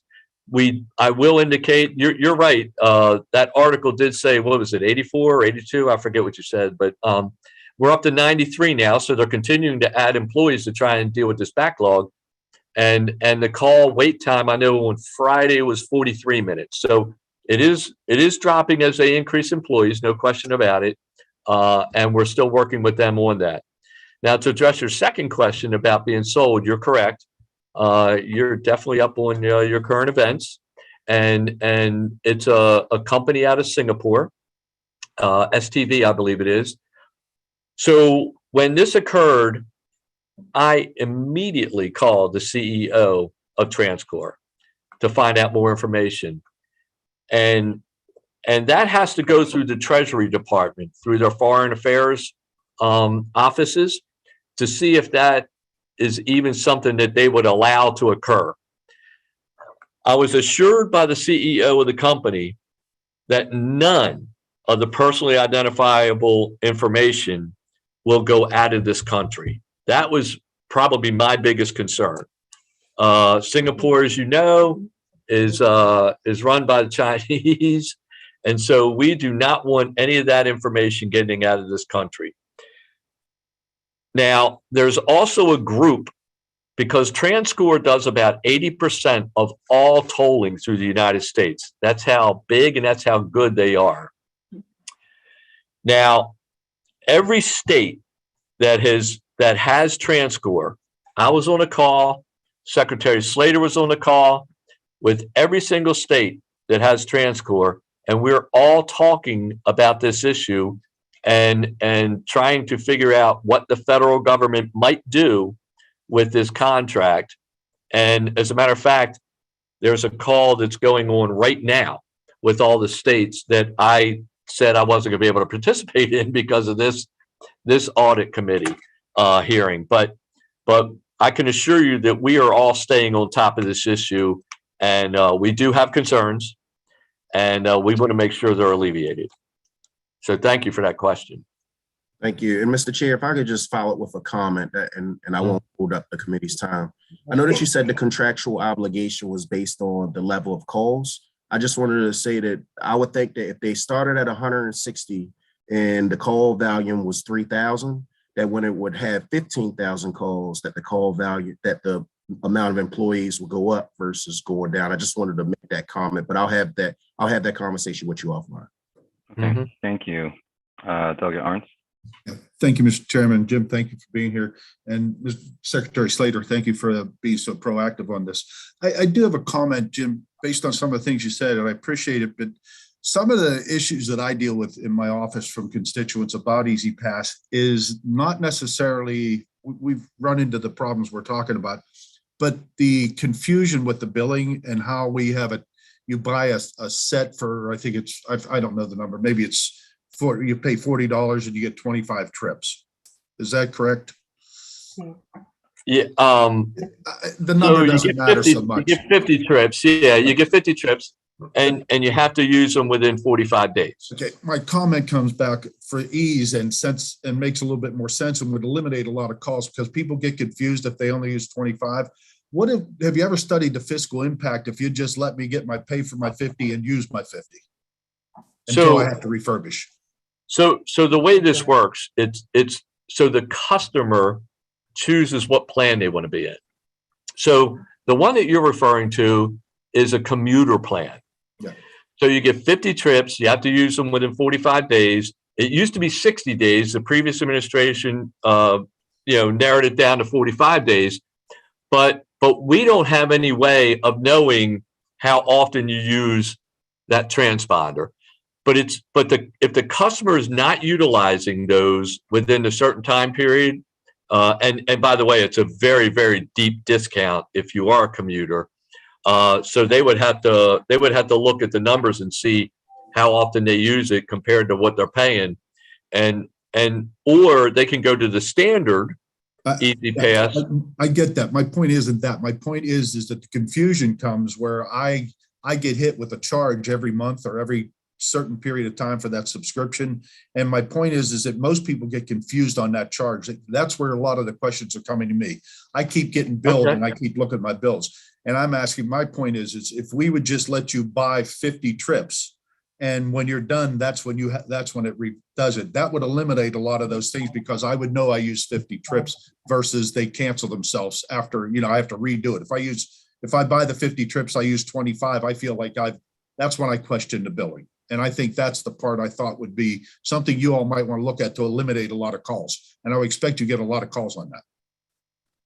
Gotcha. So that specific issue would violate our trust agreement.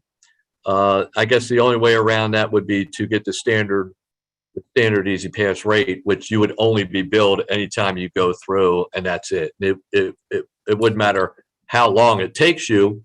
You could do it 3 or 4 years from now, after you have $25 or $50 in your account. That's the only way around that at this time. It's just a suggestion. Thank you, Mr. Chairman. Thank you. No problem. All right. I see one question from Senator Augustine. Thank you, Chair. I really appreciate it. As I was listening to this commentary, it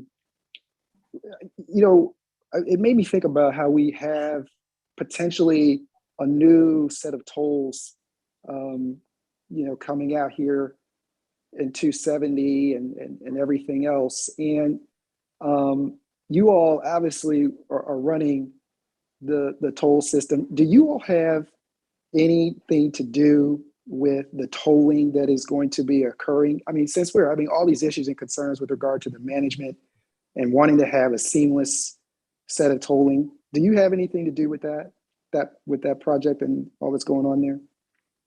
So by state law, and this is state law, we are the tolling agency for the state. So we set the toll rates for any toll within Maryland. Okay. And then will you also then be responsible for the collection? You can educate me on that, the collection and the management across the entire state?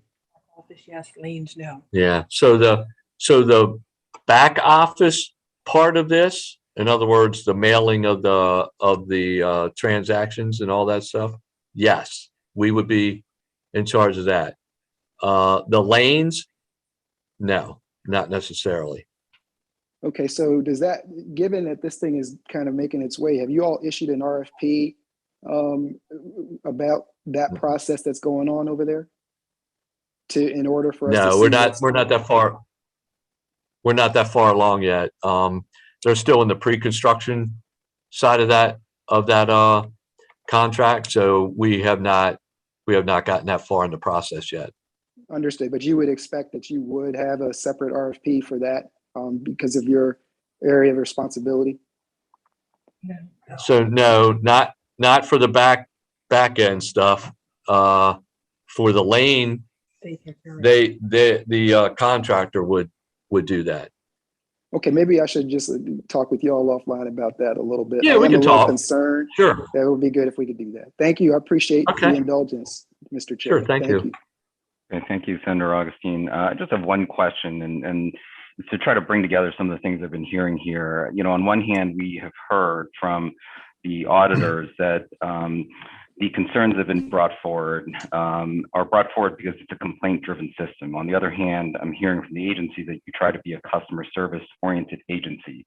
And so to rely on the customers to bring forward their complaints doesn't seem quite as customer service friendly as I would have expected. And the justification that you had brought up earlier really centered on this being, if I were to summarize, it really seemed to be the customer's fault that a lot of these misbillings were occurring, that the customers either entered the wrong information into EasyPass or that they mounted their EasyPass wrong. And so therefore, this is the customer's fault that's contributed to the mass number of mischarges that are occurring here. And so, I have a hard time believing that. I think EasyPass is used by other states. I've failed to think that other states' drivers are that much better at mounting EasyPass devices on their windshields, or that they're more adept at entering information properly into a website. And so I think there are larger systemic issues here that are being brought forward. And much of what I hear from the agency is that this is really the bulk of these mischarges are really the customer's fault. And that does not seem to jive with the fact that you're trying to be a customer service agency. Well, I'm going to respectfully disagree with what you just said and how you portrayed it. And the reason I'm going to do that is because I go to conferences from EasyPass operators all across the country.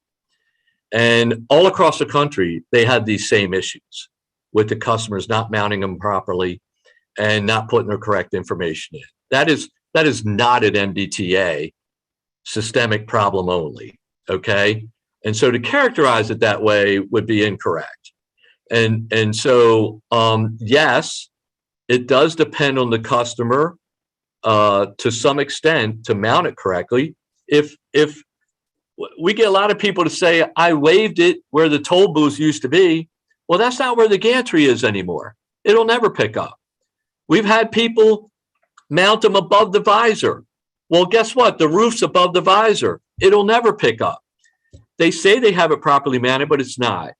And we are trying to educate the public to mount it properly so that it does read, to make sure their accounts are up to date, to make sure their credit cards are filled, These are all customer account situations. Now, that being said, we have things that break down. So yes, we do have problems also, and we try to identify those problems. As we mentioned earlier, we identified the problems and handed those things to the auditors and said, these are some of the things that we get. And I mean, I even mentioned one of them was back to 2019. That was well before this audit. So I don't want anybody to leave this meeting thinking that what you just said was true. I just can't agree with that. Okay. All right. Well, thank you, Mr. Ports. I mean, I think, my concern is that, if what you're saying is that these are known problems and they've been brought up by other states as well, then maybe an effort should have been made to be more proactive in reaching out to Maryland drivers, because this should not have been an unknown issue then, to educate, to ensure that it's being mounted properly, to double check that information being entered into the website is proper and accurate, so that we don't end up in the state that we are now. So I think we're probably going to respectfully disagree to disagree on that. The contract they signed says that. And if you visit our website, you will find that we have all that information on our website. And we've sent several media pressers out about that same issue. And so, look, I think we're trying to do our best to educate the public, but some people just aren't going to get it right. I mean, that's just a fact of life. And quite frankly, you tell me how to make somebody, when they change their address, make somebody file with the MVA, because that's state law and they're not doing it. So I would suggest that maybe you should, be more proactive in making sure that you advertise that they have to change their address more often, and then we won't have that problem. That's a problem nationwide also, by the way. Sure, but with all due respect, if they change their address, that address change is probably an MBA somewhere, and maybe there could be some. No, it's not. That's the case. And MDTA. So, I think we'll have to wrap here, because I think we're Okay. well over time. So appreciate your presence here, Mr. Ports. Thank you for conveying that to us, and hope you have a good, happy birthday rest of the day. Thank you. Thank you very much, Mr. Chairman. You have a good day. Thank you. Next, we'll go on to state grants, and we have the Office of Legislative Audits, Mr. Hook again. The second audit report, dated November 10th, 2021, is a performance audit that was self-initiated by OLA after an internal analysis of the frequency of state grant-related findings we were reporting on in our regular fiscal compliance audit reports. Of particular concern was the lack of consistency in the grant awarding, monitoring, and disbursement processes, and similar accountability findings we were noting in various audits. We had two objectives in this audit, which were firstly to review and assess any statewide policies and procedures, and second, review the grant practices at 6 individual agencies. We believe that the results of this performance audit, in conjunction with our past findings, which were presented in summary form as an exhibit in this report, to be found on pages 34 to 36, make a compelling case for establishing comprehensive statewide laws, regulations, or policies governing the creation, award, and administration of state grants. As noted in the report, there appears to be some initial movement in this direction, but more needs to be done. In this implementation process, we found the Governor's Grants Office and the Department of Budget and Management to be willing partners and receptive to our broad recommendations, but because of the multi-agency coordination needed to implement our recommendations, we thought it especially appropriate to bring this report to the committee's attention. To present the detailed statewide and agency-specific findings of this report, hopefully quickly, are Mark Hagenbach, Audit Manager, and Jim Fowler, Audit Senior. Mark, do you want to take it over? Yes, I can. Make sure you can hear me. Can you hear me? Yes. Okay, great. Hattie, in the interest of time, I will try to just hit the highlights of this. I had a bit longer presentation, but hopefully I will hit the highlights and we will be around for questions. Again, my name is Mark Hagenbach. I'm the Audit Manager for the State Grants Performance Audit. And with me today on this meeting is Jim Fowler, who served as the Senior Auditor on the assignment. And page 2 of the presentation, please. As Craig had just said, the audit was self-initiated, basically based on all of our findings over the past years. And in the exhibit in the report, it lists a summary of state grant findings and audit reports that were issued during a 4.5-year period ending December 2020 that were grant related. Our audit had 2 objectives. And they are written there, and Greg made a statement on what they are, but one is on a macro level, the entire state level, and then objective 2 is more of on a micro level or a specific agency level. Report has 6 findings, 3 each for both objectives. Page 3 of the presentation contains some information on the background as well as the audit scope. We include a definition of a state grant on this page. Important to note, although similar, state grants are not contracts. Grants are typically agreements intended to help agencies fulfill their objectives and missions, and are funded by a formula, specific allocation in law, budget, bond authorization, or other legislative act. There are very diverse reasons for providing state grants. Our scope, which is explained in detail in the report, was comprised of expenditures totaling approximately $5 billion for the 6-year period, July 2014 through June 2020. The details on how we arrived at that are again explained in the report. Our report also provides some background information on the several agencies that have a role with state grants, namely the Governor's Grants Office, Maryland Department of Planning, Budget and Management, and the Department of General Services. These agencies currently have specific duties and a patchwork of roles and responsibilities over state grants. In recognizing the lack of controls over grants, the legislature has established the Maryland Efficient Grant Application Council, hereafter referred to as the Council, to advise and report on matters involving the grants lifecycle.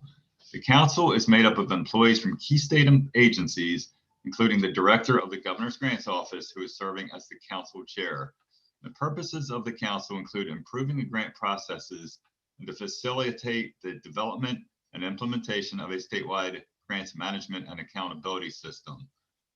The council is required to study and make recommendations to the Governor's Grants Office and DBM.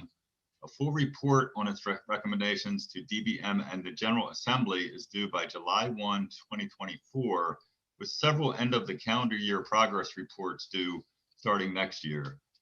Accordingly, our recommendations for findings in Objective 1 refer to this council, as the legislature has designated this to be a key point of contact for suggested changes to statewide grant procedures. On page 4 of our presentation, we summarize our key findings for Objective 1 and Objective 2. For Objective 1, again, it's more of a statewide policies and procedures and what is lacking in that. And for Objective 2, lacking comprehensive statewide policies, we were reviewing specific practices at selected agencies, and we found that they were inconsistent. So findings 1 through 3 relate to Objective 1. The overall theme of Objective 1 is a lack of statewide guidance and requirements for agencies to award and monitor grants. So page 5 of the presentation starts with finding 1. The state did not have comprehensive laws, regulations, policies, or procedures governing the creation, award, and administration of state grants. We noted that the state has no single agency designated or responsible for providing centralized oversight and guidance. We identified certain elements from our past grant-related findings, best practices, and existing criteria for contracts that we believe would be useful in establishing accountability over state grants. They are shown in our report and include provisions such as public solicitation, minority business enterprise participation, performance measures, and formal monitoring requirements. A statewide framework would serve as a foundation for agencies to better manage their grants. Finding 2 is shown on page 6. The state did not have standardized grant applications and agreements. As shown on the chart on the presentation, we reviewed certain grant agreements at 5 agencies to determine if they included 9 provisions that we determined or we deemed necessary to protect the state's interests. The tested agreements lacked 1 or more provision for each agency. Of note, since there is no standardized application process and no related laws or regulations regarding these provisions, the agencies involved did not violate current law or regs. Rather, we believe a uniform agreement would better serve the state's interests. On page 7, we have finding 3, the state did not have a statewide grants management system, which could be used by the state as well as individual agencies to improve the grant process. Recognizing the need for a GMS, the Department of Information Technology, on behalf of the Governor's Grants Office, has begun the procurement process for such a system. However, current laws, regs, and policies do not require state agencies to use this system once it becomes operational. Our audit report lists several critical functions we believe should be included in the GMS in order to improve grant processes. The Governor's Grants Office will be able to provide an update on this procurement. On page 8 of the presentation, we start in a discussion for Objective 2. Under this objective, findings 4 through 6 are the results of our review and testing of specific agency grants. So for finding 4, individual agencies awarded grants without competition. Okay, we're on the same page. Individual agencies awarded grants without competition, and required documentation was not always available to support the propriety of the award, including one award which was not calculated correctly. Page 9, please. Page 9, this will take a little bit of time for background because it is very important. The Board of Public Works delegated the oversight function for state capital grants to the Department of General Services, DGS. Funds for the capital grants are authorized through the state's budget process. As stated in our audit report, DGS, on behalf of the Board of Public Works, processed nearly half of the state-funded capital grants, or over $500 million worth, during fiscals 15 through 20. Typically, DGS processes the awards, which are made to nonprofits, private colleges, hospitals, and other entities. These entities are then responsible for procuring vendors such as engineers and construction firms to complete their projects. Finding 5 noted that DGS did not ensure that grantees submitted required documents to explain or support the basis used to select vendors to work on capital grants. Further, DGS did not perform or otherwise require site visits to ensure capital grants were progressing in accordance with the related terms. The DGS has issued a capital grants project manual, which encourages competition and states that grantees are to provide the basis for the selection of the vendor. Our review disclosed that DGS did not always obtain this documentation from the vendor. Therefore, they cannot be assured of the basis for the awards, such as were the vendors awarded contracts based on a competitive basis. We noted in our report that DGS currently does not have the necessary authority to require grantees to conduct competitive solicitations. During our meetings with management, DGS advised that at a minimum, they would need direction from the Board of Public Works, or preferably a law change in order to require grantees to use a competitive award process. On page 10, we have finding 6. We noted a lack of documentation to support grant payments for DHS and Commerce, and also a Department of Education and DHS made certain payments that were not in accordance with the related written grant agreements. Page 11, our conclusions and recommendations are shown. I want to point out once again that our recommendations for the Objective 1, which is findings 1 through 3, are intended to heavily involve the council, as the report recommendations are for GTO and DBM to conduct their work under the direction of the council to ultimately improve the statewide grant process. Finally, I'd like to point out that during our field work, we received exceptional cooperation from various personnel in what was a more collaborative process than our typical audits. These individuals who worked for agencies that award millions of dollars of grants were genuinely interested in improving the grant processes. And this will take a collaborative effort, especially from the council and all of its members. This concludes my presentation. Thank you. All right, thank you, Mr. Hagenbuch. Next, we have 2 folks from the department. So we have representatives from DBM and the Audit Compliance Unit. We also have Governor's Grants Office. So with DBM, we have Joan Peacock, welcome back, with the Audit Compliance Unit, and Ms. Colton and Mr. Lyon. Ms. Peacock, you want to start? Well, we both, us, DBM and the Governor's Grants Office prepared this, I guess, testimony jointly, and I'm going to actually turn it over to Jen and Eric to I guess, actually present, and I'll be available for questions afterwards. Okay, great. Thank you. Hi, good afternoon. My name is Jennifer. I am, as you said, the director of the Governor's Grants Office. Thank you for the opportunity to present to the committee today. We can jump right into the first slide. I will probably keep some of these brief because Mark had just previously kind of went over them. So, obviously the first objective of the audit was to determine the state's policies and procedures. Next slide. The first three findings, as he mentioned, were relative to our office and the Department of Budget and Management. Again, I won't spend too much time on this because we just discussed it. Next slide. The Governor's Grants Office and DBM do agree with, the recommendations. Here we have, to develop the statewide framework for comprehensive regulations, the Uniform Grant Application and Agreement, and the EGMS, which we are all, receptive of. Next slide. And as you can see here, we agree with all of those actions to be taken place. Next slide.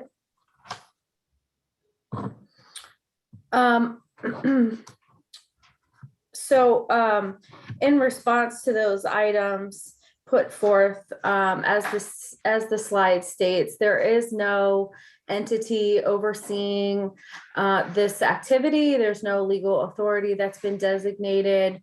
And obviously, as stated, additional legislation or action will be required to establish that authority and to fully accomplish those audit recommendations. And as appropriate and as stated, of course, we will be working jointly with the Mega Council to address those items.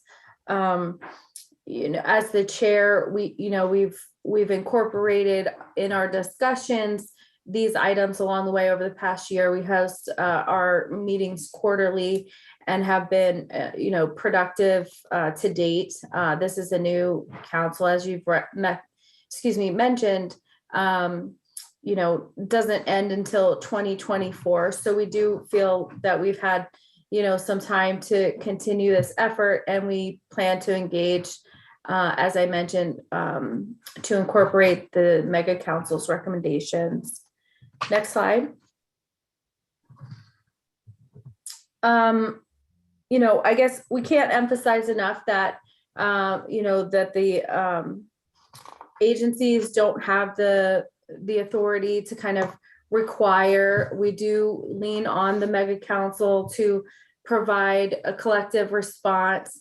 I will note that while the designees are largely agency representatives, there are 7 nonprofit organizations represented who have been appointed by the governor, the Senate president, and the Speaker of the House. So we do have a unique kind of platform to incorporate, experiences from grantor, grantee, and subrecipient, positions within the state, users of the current grants process across all the agencies.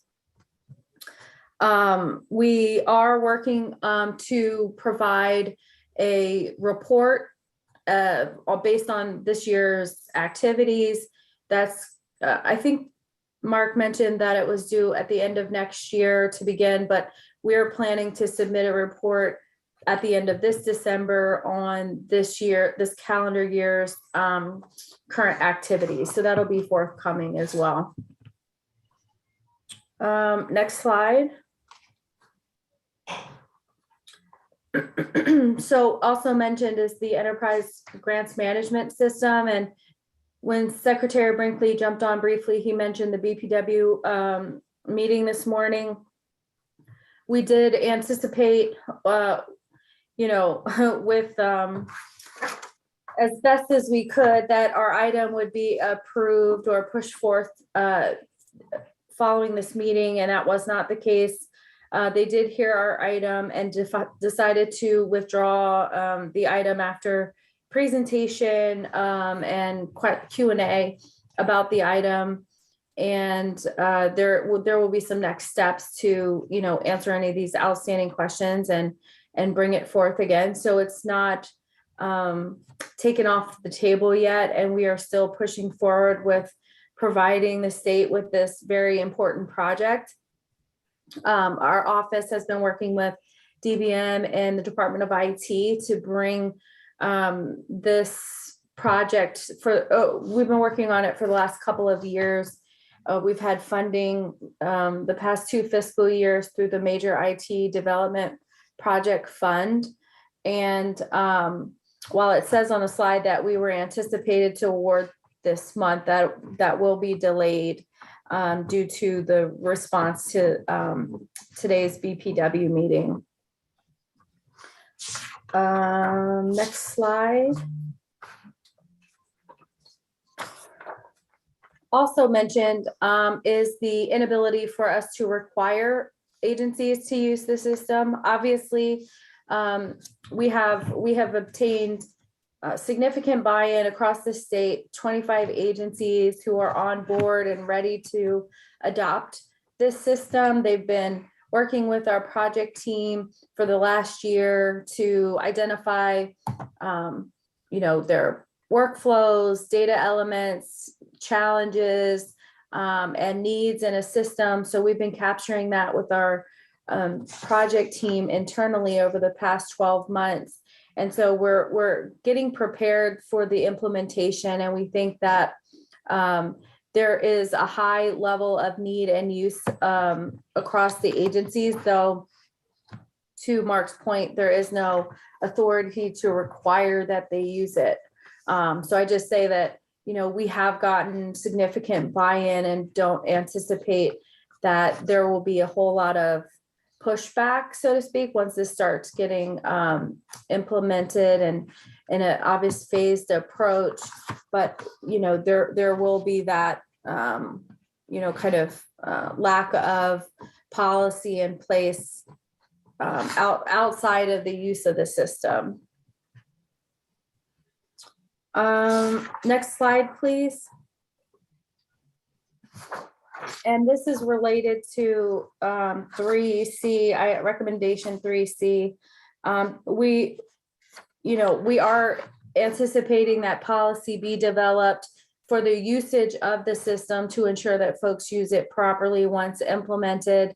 So there will be some set of policies and procedures available to ensure correct use of the system, but specific policy around how agencies should, model their programs or how they should execute their awards.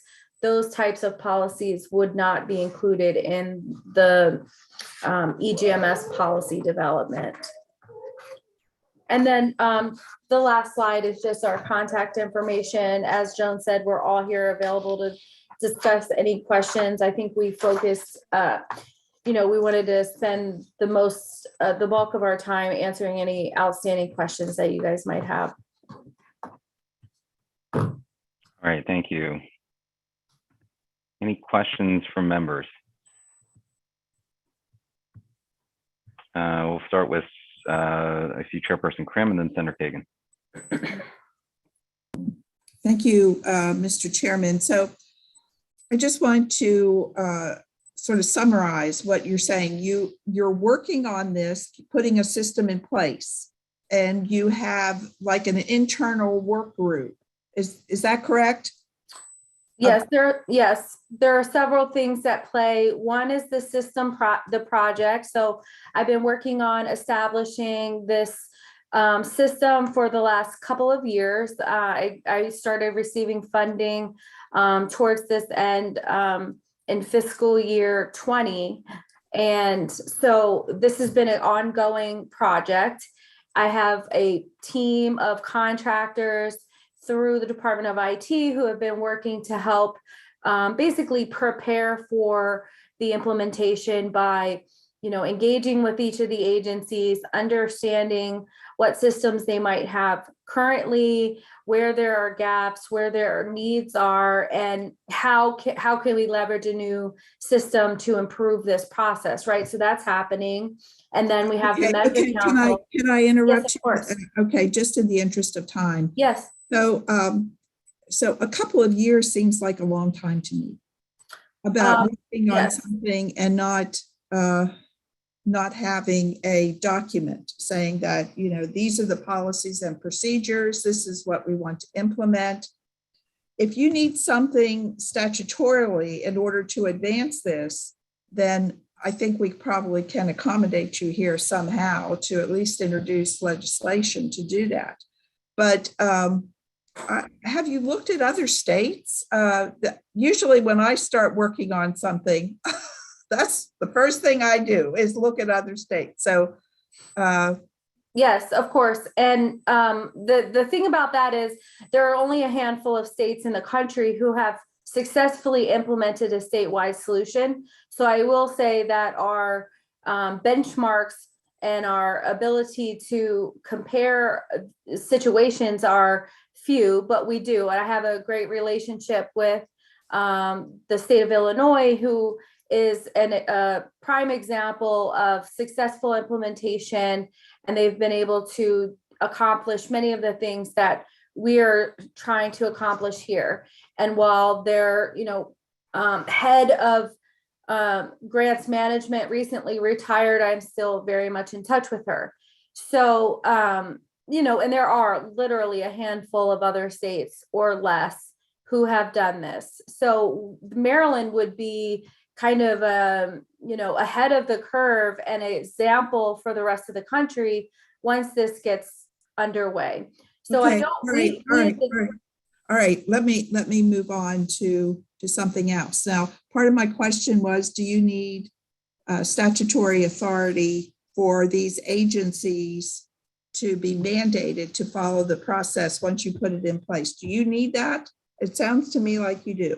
Well, as far as the system is concerned, we've gotten significant buy-in. The authority is lacking as far as the oversight of grants management across the state. So there's a couple of different things happening, right? There is the issues within the agency that may occur as they manage their individual grants, but then the bigger picture, how is the state handling, for instance, all of the money that we just got for COVID? How are we tracking and reporting that? Well, very disparately is the answer, because there is no central system and there are no policies in place to make things as efficient and effective as possible. Everybody does things in their own way right now, basically. Well, I do know that when we put in, we as legislators put in a request for a capital grant, that we do have certain criteria we must follow. So there is that.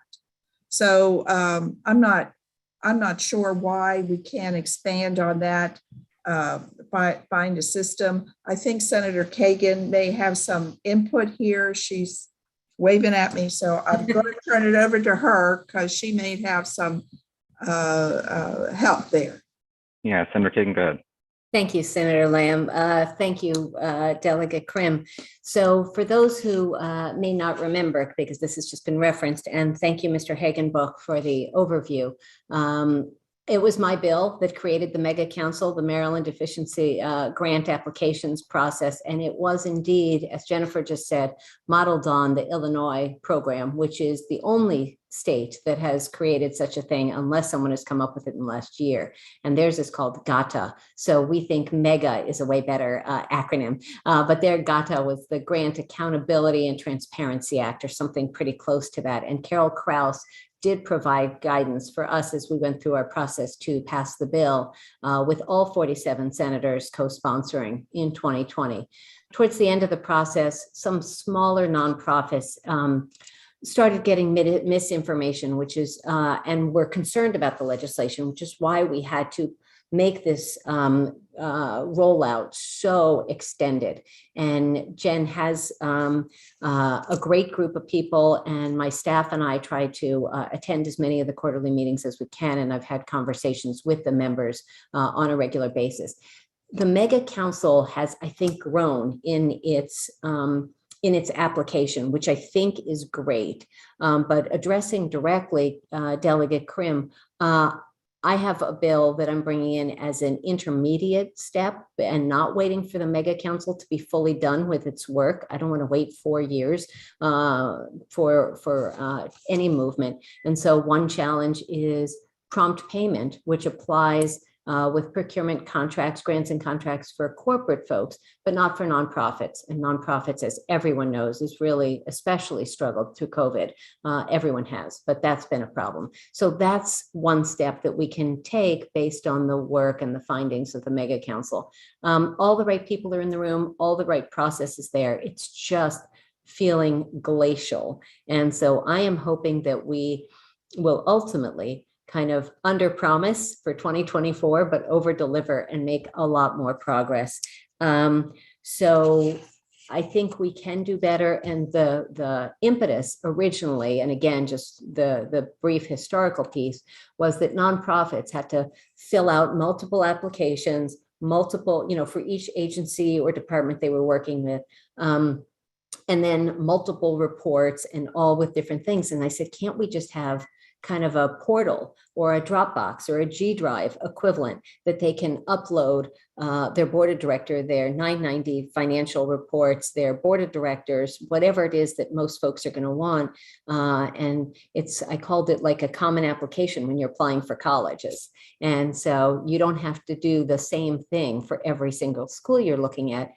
You have some stuff that is consistent, and then maybe one school wants one extra essay. And so I think we can do that. Illinois has the numbers that they talk about, the number of dollars saved in efficiency, both for state agency time and therefore money, and nonprofit or agency time and therefore money, and focus on mission, is extraordinary. And I almost don't even say it out loud because it seems so crazy high, but we're talking about many, many, many, many, many millions of dollars. And even if it's just a couple $1 million, I think it's worth it in efficiency and transparency and sort of customer service. So I think it's a great program. I don't know that Jen Colton has the staff she needs to move this forward. I think that there are good people on the mega council, and that we should be moving forward with better transparency and better efficiency. So I know that's not particularly a question, but I did want to provide that background since some folks listening to or watching this might be coming in kind of midway in the conversation. So I'm happy to add anything else, but I think it's great and important. And as always, I appreciate our state auditors and bringing issues like this to light. Thank you, Mr. Chairman. Sure. Thank you, Senator Kagan. So just one more go thing, Senator, if I could, perhaps we can put in place, when we do this bill this year, in place an inspection, at least do that now. People shouldn't, we're not going to put the policies in place or whatever that everybody seems to be having some issues with, but put in place the inspections, because at least we'll go out, and as my good friend, Delegate Aaron says all the time, we must have accountability here. So this would be a way to do accountability in the interim before we actually put in place the full program, but at least we'll start inspecting these capital projects. That will be my suggestion. Delegate Krim, I'd be happy to have that conversation with you offline, and anybody else who's interested in hearing what we're working on or anything else.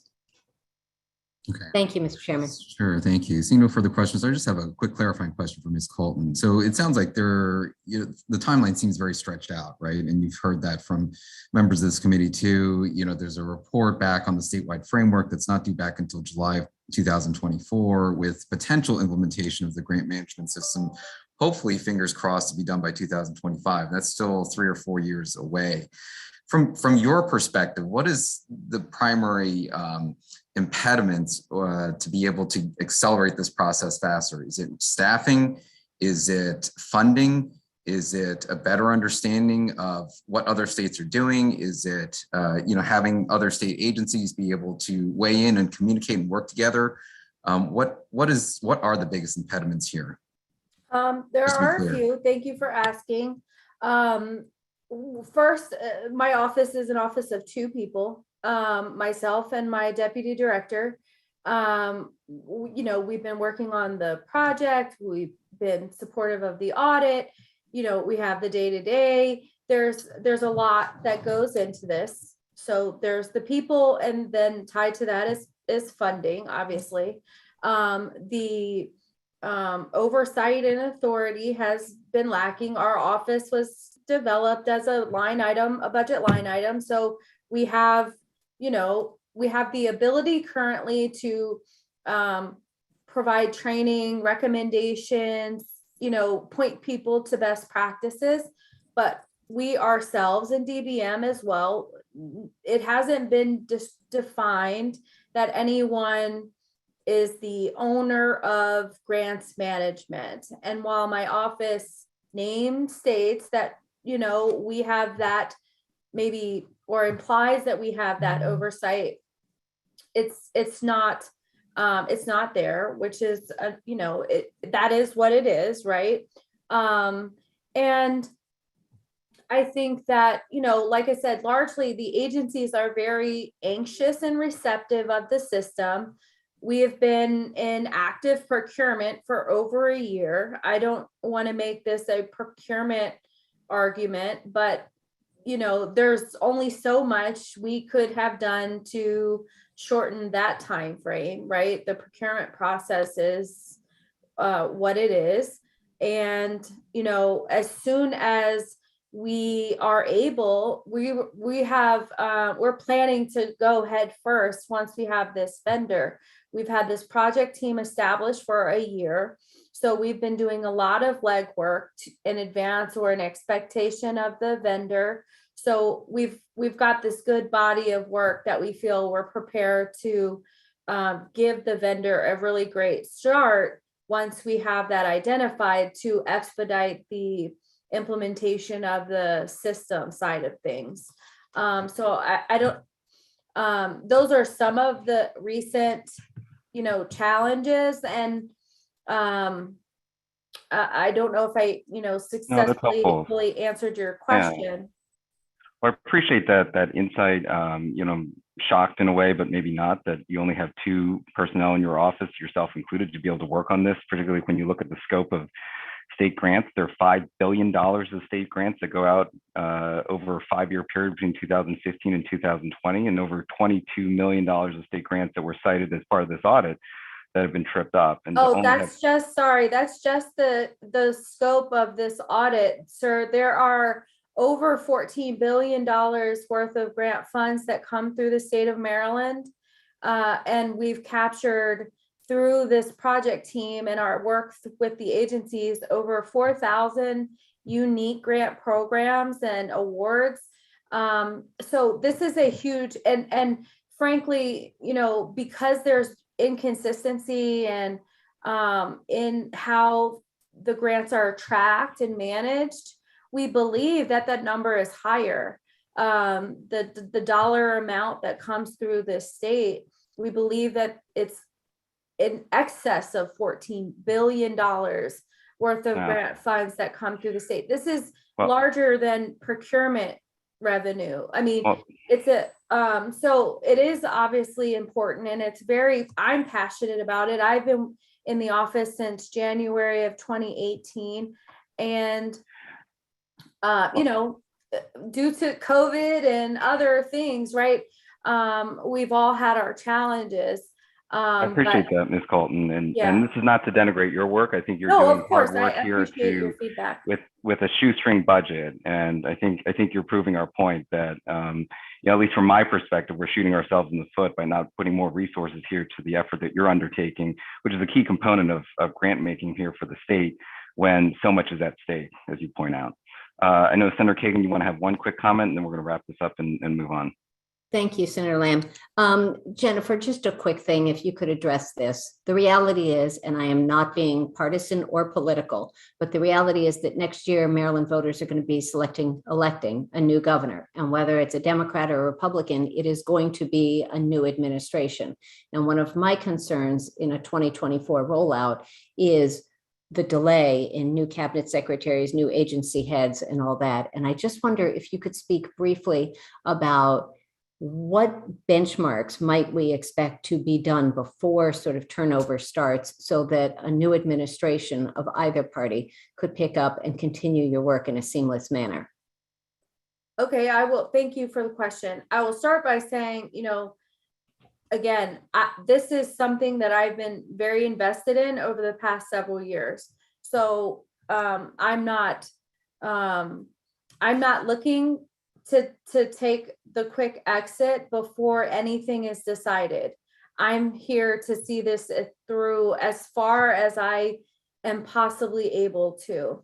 And having said that, as soon as we have the vendor on board, I'll know kind of an implementation timeline. But our team has been preparing, prioritized agencies, prioritizing programs. How quickly and how many agencies and programs can we get in the system within a period of time? But I can't really scope that part out until we have the vendor, right? And then the other side of that is the council, obviously, and we meet quarterly, and we're dependent on a very large stakeholder group of diverse kind of priorities.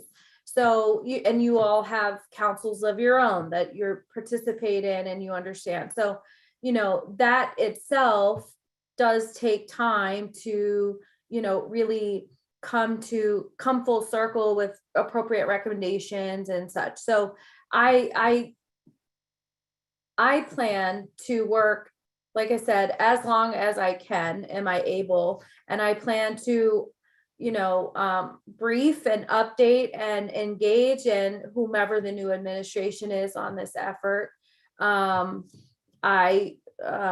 We've had, and I think you will see that given the history of funding through the major IT development project, that they anticipated that this was going to carry on, or they wouldn't have funded it at this late stage of the administration.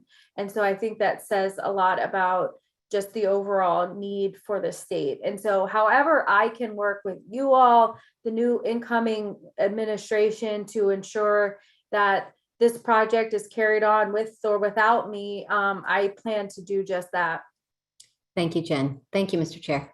Thank you. Thank you, Ms. Colton. I apologize to the members. We're in this last stretch now. So the next part of the agenda concerns the Fraud Investigation Unit and updates and results from there. I'll turn it over to Mr. Hook. Thank you, Mr. Chair. I will say I have been texting frantically my staff to shorten their presentations, their comments. So hopefully we'll save a little bit of time. Our next three presentations are customarily presented at the last JAC meeting of the year. The first is an update on our fraud investigation activity.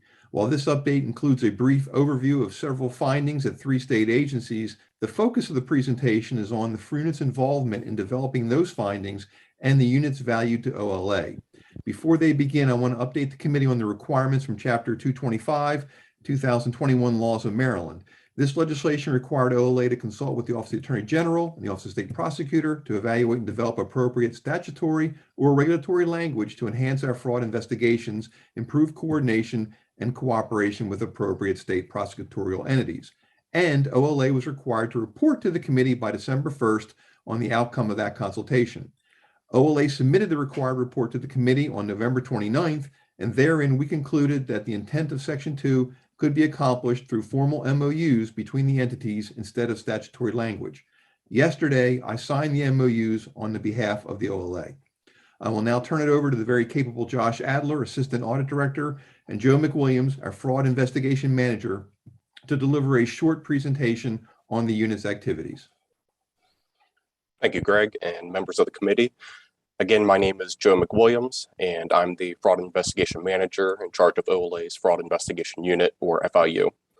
The first 7 pages of our presentation provide some background on the FIU and its responsibilities. I just want to highlight one thing on page 6 regarding hotline operations, and then I'll discuss the results of a few of our investigations. Prior to 2021, our hotline typically received 400 to 500 allegations per year. You'll notice a significant increase in the number of calls this year, which is primarily due to a large number of unemployment allegations. We do everything we can to help our callers. Although we don't investigate these allegations, we understand it's a difficult situation for the caller, and we try to help them by referring them to the Department of Labor. We've had numerous instances when callers were unable to reach the Department of Labor. In these cases, we contacted the department's executive management on behalf of the caller to ensure they received assistance. Now I'm going to skip to page 8 of the presentation regarding the results of our investigations. Our investigations may occur as part of OLA's regular audits or as separate special reviews. The findings I'll highlight today were all identified in conjunction with regular audits. And in the interest of time, I'm just going to highlight certain parts of the findings. Next page, please. The FIU's work on DJS included a review of procurement and payment activity to follow up on a finding in the prior audit. The prior finding described how DJS had a practice of artificially dividing procurements, which allowed DJS employees to process procurements without much oversight and resulted in significant questionable activity, which we referred to the Attorney General's Criminal Division. As a result of our investigation and referral to the Criminal Division, a former DJS employee pled guilty to theft, making false statements, and multiple counts of receiving bribes. And one of the vendors pled guilty to multiple counts of bribing a public official. Based on the risks identified during the prior audit, we worked with OLA's fiscal compliance audit team on an analysis and review of DJS's recent procurement and payment activity. The results of this work were included in findings 1 and 2 of the audit report. These findings describe issues with DJS's procurement and monitoring practices that could allow questionable activity to occur in the future without detection by DJS. Next page, please. The work at the Office of the Public Defender was initiated based on 2 allegations received through our hotline.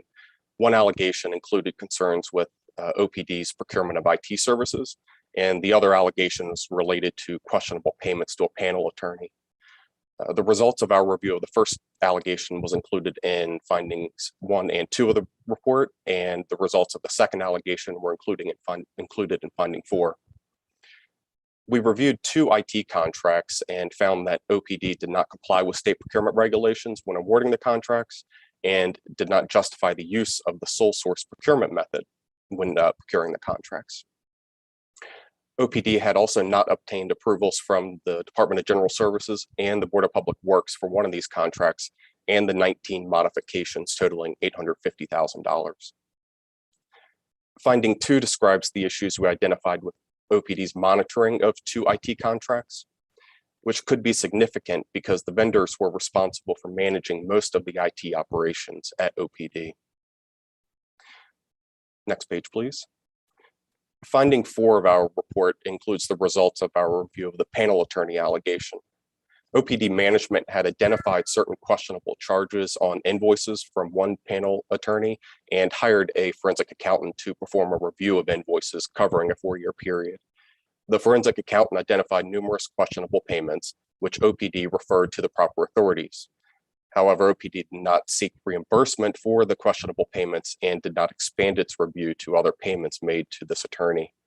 We reviewed 170 additional payments totaling $245,000 made to this attorney's law firm, including all payments made by OPD after the forensic report was completed. We found this attorney had billed and was paid for more than 20 hours on 40 different days, including one day that the attorney was paid for 49.5 hours. We also noted or identified several cases that were billed and paid multiple times. The questionable charges, the additional questionable charges that we identified totaled $47,000. Next page, please. The last investigation I'm going to discuss pertains to the Maryland Department of Agriculture. We had received an allegation regarding concerns with MDA not taking sufficient action when grantees were not compliant with the terms of the cover crop grant agreements. To ensure grantees are complying with the grant agreements, MDA relies on each local soil conservation district office, or SCD, to conduct on-site inspections of grantee farms and report the results. We found that MDA did not adequately monitor SCD inspections. As a result, we noted several issues with the SCD inspections, such as questionable number of fields inspected by certain SCDs. For example, one SCD inspector reported inspecting 439 fields, totaling 8,150 acres in a single day. Finally, MDA did not cancel grants for instances of noncompliance as required by the grant agreement. Next page, please. In addition to the investigations I highlighted, the FIU provided support on 39 other special reviews and audits, such as the judiciary, uninsured employers fund, and review of the procurement of certain COVID tests. We helped develop procedures to address allegations. We analyze transactions to identify fraud indicators. We perform specialized research. We do anything we can to help our audit teams produce effective results. I believe this is one of the FIU's most impactful functions. We all have the same mission. The FIU team is just a little unique because we're constantly thinking about fraud. How can we find it? How can we stop it? And how can we prevent it? Next page, please. We are passionate about our work in the FIU. I'm fortunate to have an outstanding team working with me. The FIU's achievements would not be possible without them, the support of OLA management and Vicki Gruber. Vicki provided recently and graciously provided us 2 additional pins so that we could enhance our efforts in the FIU. The FIU has and will continue to evolve and expand to ensure it is a valuable resource to OLA and the legislature, and to prevent and detect fraud, waste, and abuse in state government. That concludes my presentation. Thank you for your time, and we're happy to answer any questions you may have. I'd like just to add, if I may, really briefly, when I started as legislative auditor, we had 2 full-time positions in that unit, and now we have 5. And I think eventually we're hoping to grow to 6. And I would just second Joe. We've had great support from the department to allow us to expand the work of this unit, which is very integral to OLA's mission. Okay. Well, thank you, Mr. Hook. Any questions from members of the committee? Appreciate the quick summary and update from Mr. Hook and his team. Again, a lot of great work being done. Apologize, it was time compressed here at the end. Any questions from members? Okay, I see no questions. Chairperson Krim, anything you'd like to add before you close out? Sure. I want to tell the committee that I plan to follow up with the subcommittee on appropriations for these audit findings in the fraud investigation unit. Because we didn't have time here to hear from these departments, we will follow up in the budget committees and ask the appropriate questions at that time to these departments. Are we at the end, Mr. Chairman? No, we are not at the sorry. Okay. We do have report on follow-up processes and report audit findings. Go ahead, Mr. Hook.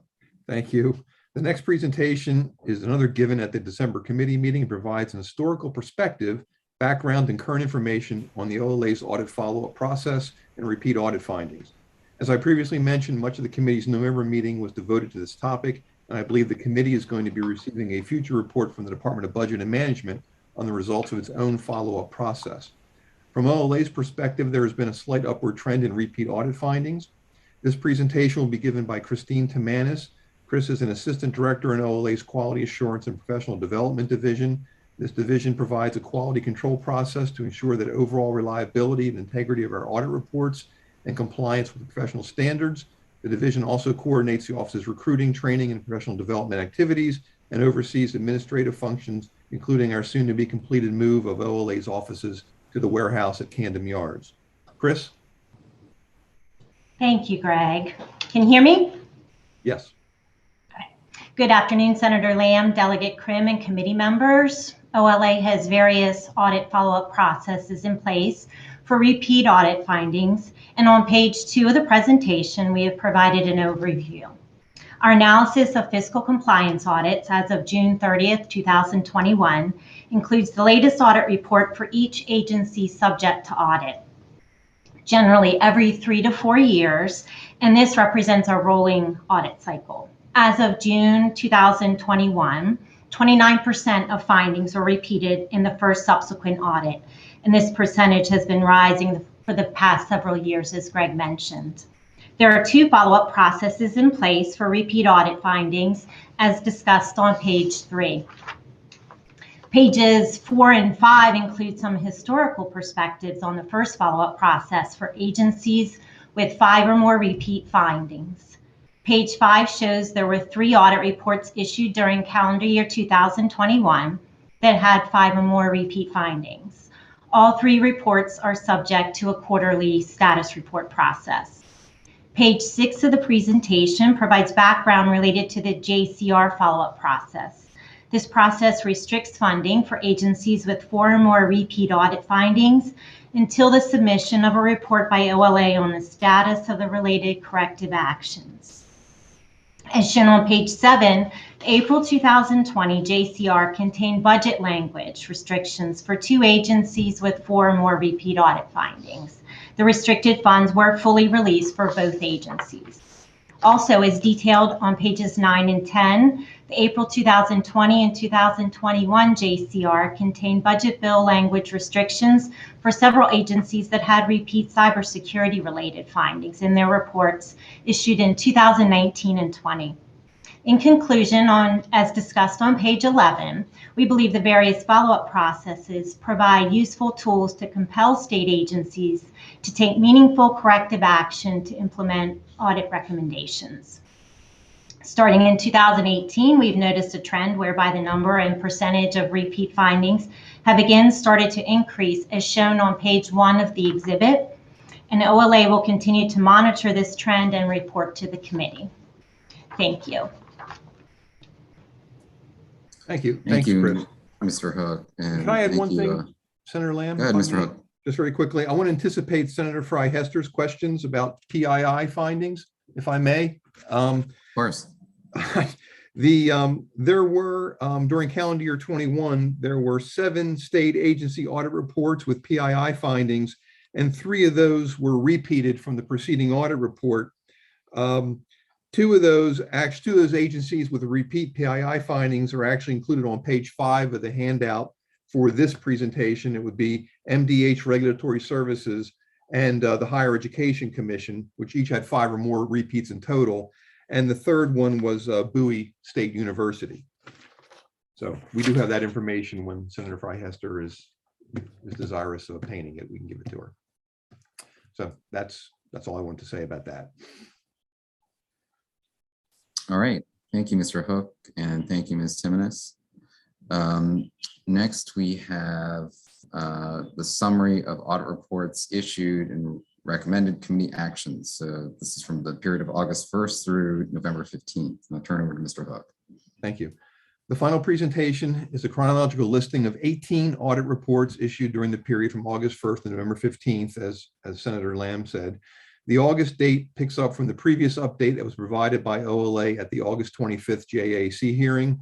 This document also includes our recommendation for audit report hearings, which were MDTA and state grants, which we held today. And at this time, we are not recommending a letter of concern for any of the audits issued during the aforementioned period. And if you want to leaf through the 4 pages of this document, they just have the summary of the 18 reports and a couple minor statistics. That's it. Okay. Well, thank you. That was very succinct. Appreciate that. I think we are at the end of our agenda now properly. Apologize earlier. So Chairperson Krim, any other closing comments here? I want to thank everybody for being with us. I know the meeting has gone long, but I appreciate everybody attending, and of course, all the hard work of our auditors. They always do a fantastic job and make excellent presentations. I will also say, in regard to the state grants issue, that beginning in fiscal year 2023, the legislature will have some input into the budget based upon the budget amendment or the constitutional amendment that passed. So I think it behooves us to look into that grant process a little bit more and perhaps accelerate it, because I think it would only be good for us to have some policies and procedures in place when the legislature starts being able to weigh in on the budget and perhaps do things that, of course, we haven't been able to do for 100 years. So that's it. Thank you, Mr. Chairman. All right, thank you. That's a good point and a lot to look forward to. So again, thank you to Mr. Hook and his our entire team from the Office of Legislative Audits. Certainly appreciate all your hard work and look forward to continue working with you as part of this committee as well. With that, I think we are going to close and adjourn for today. Members, stay tuned for notification on our next meeting. Thank you all. Thank you.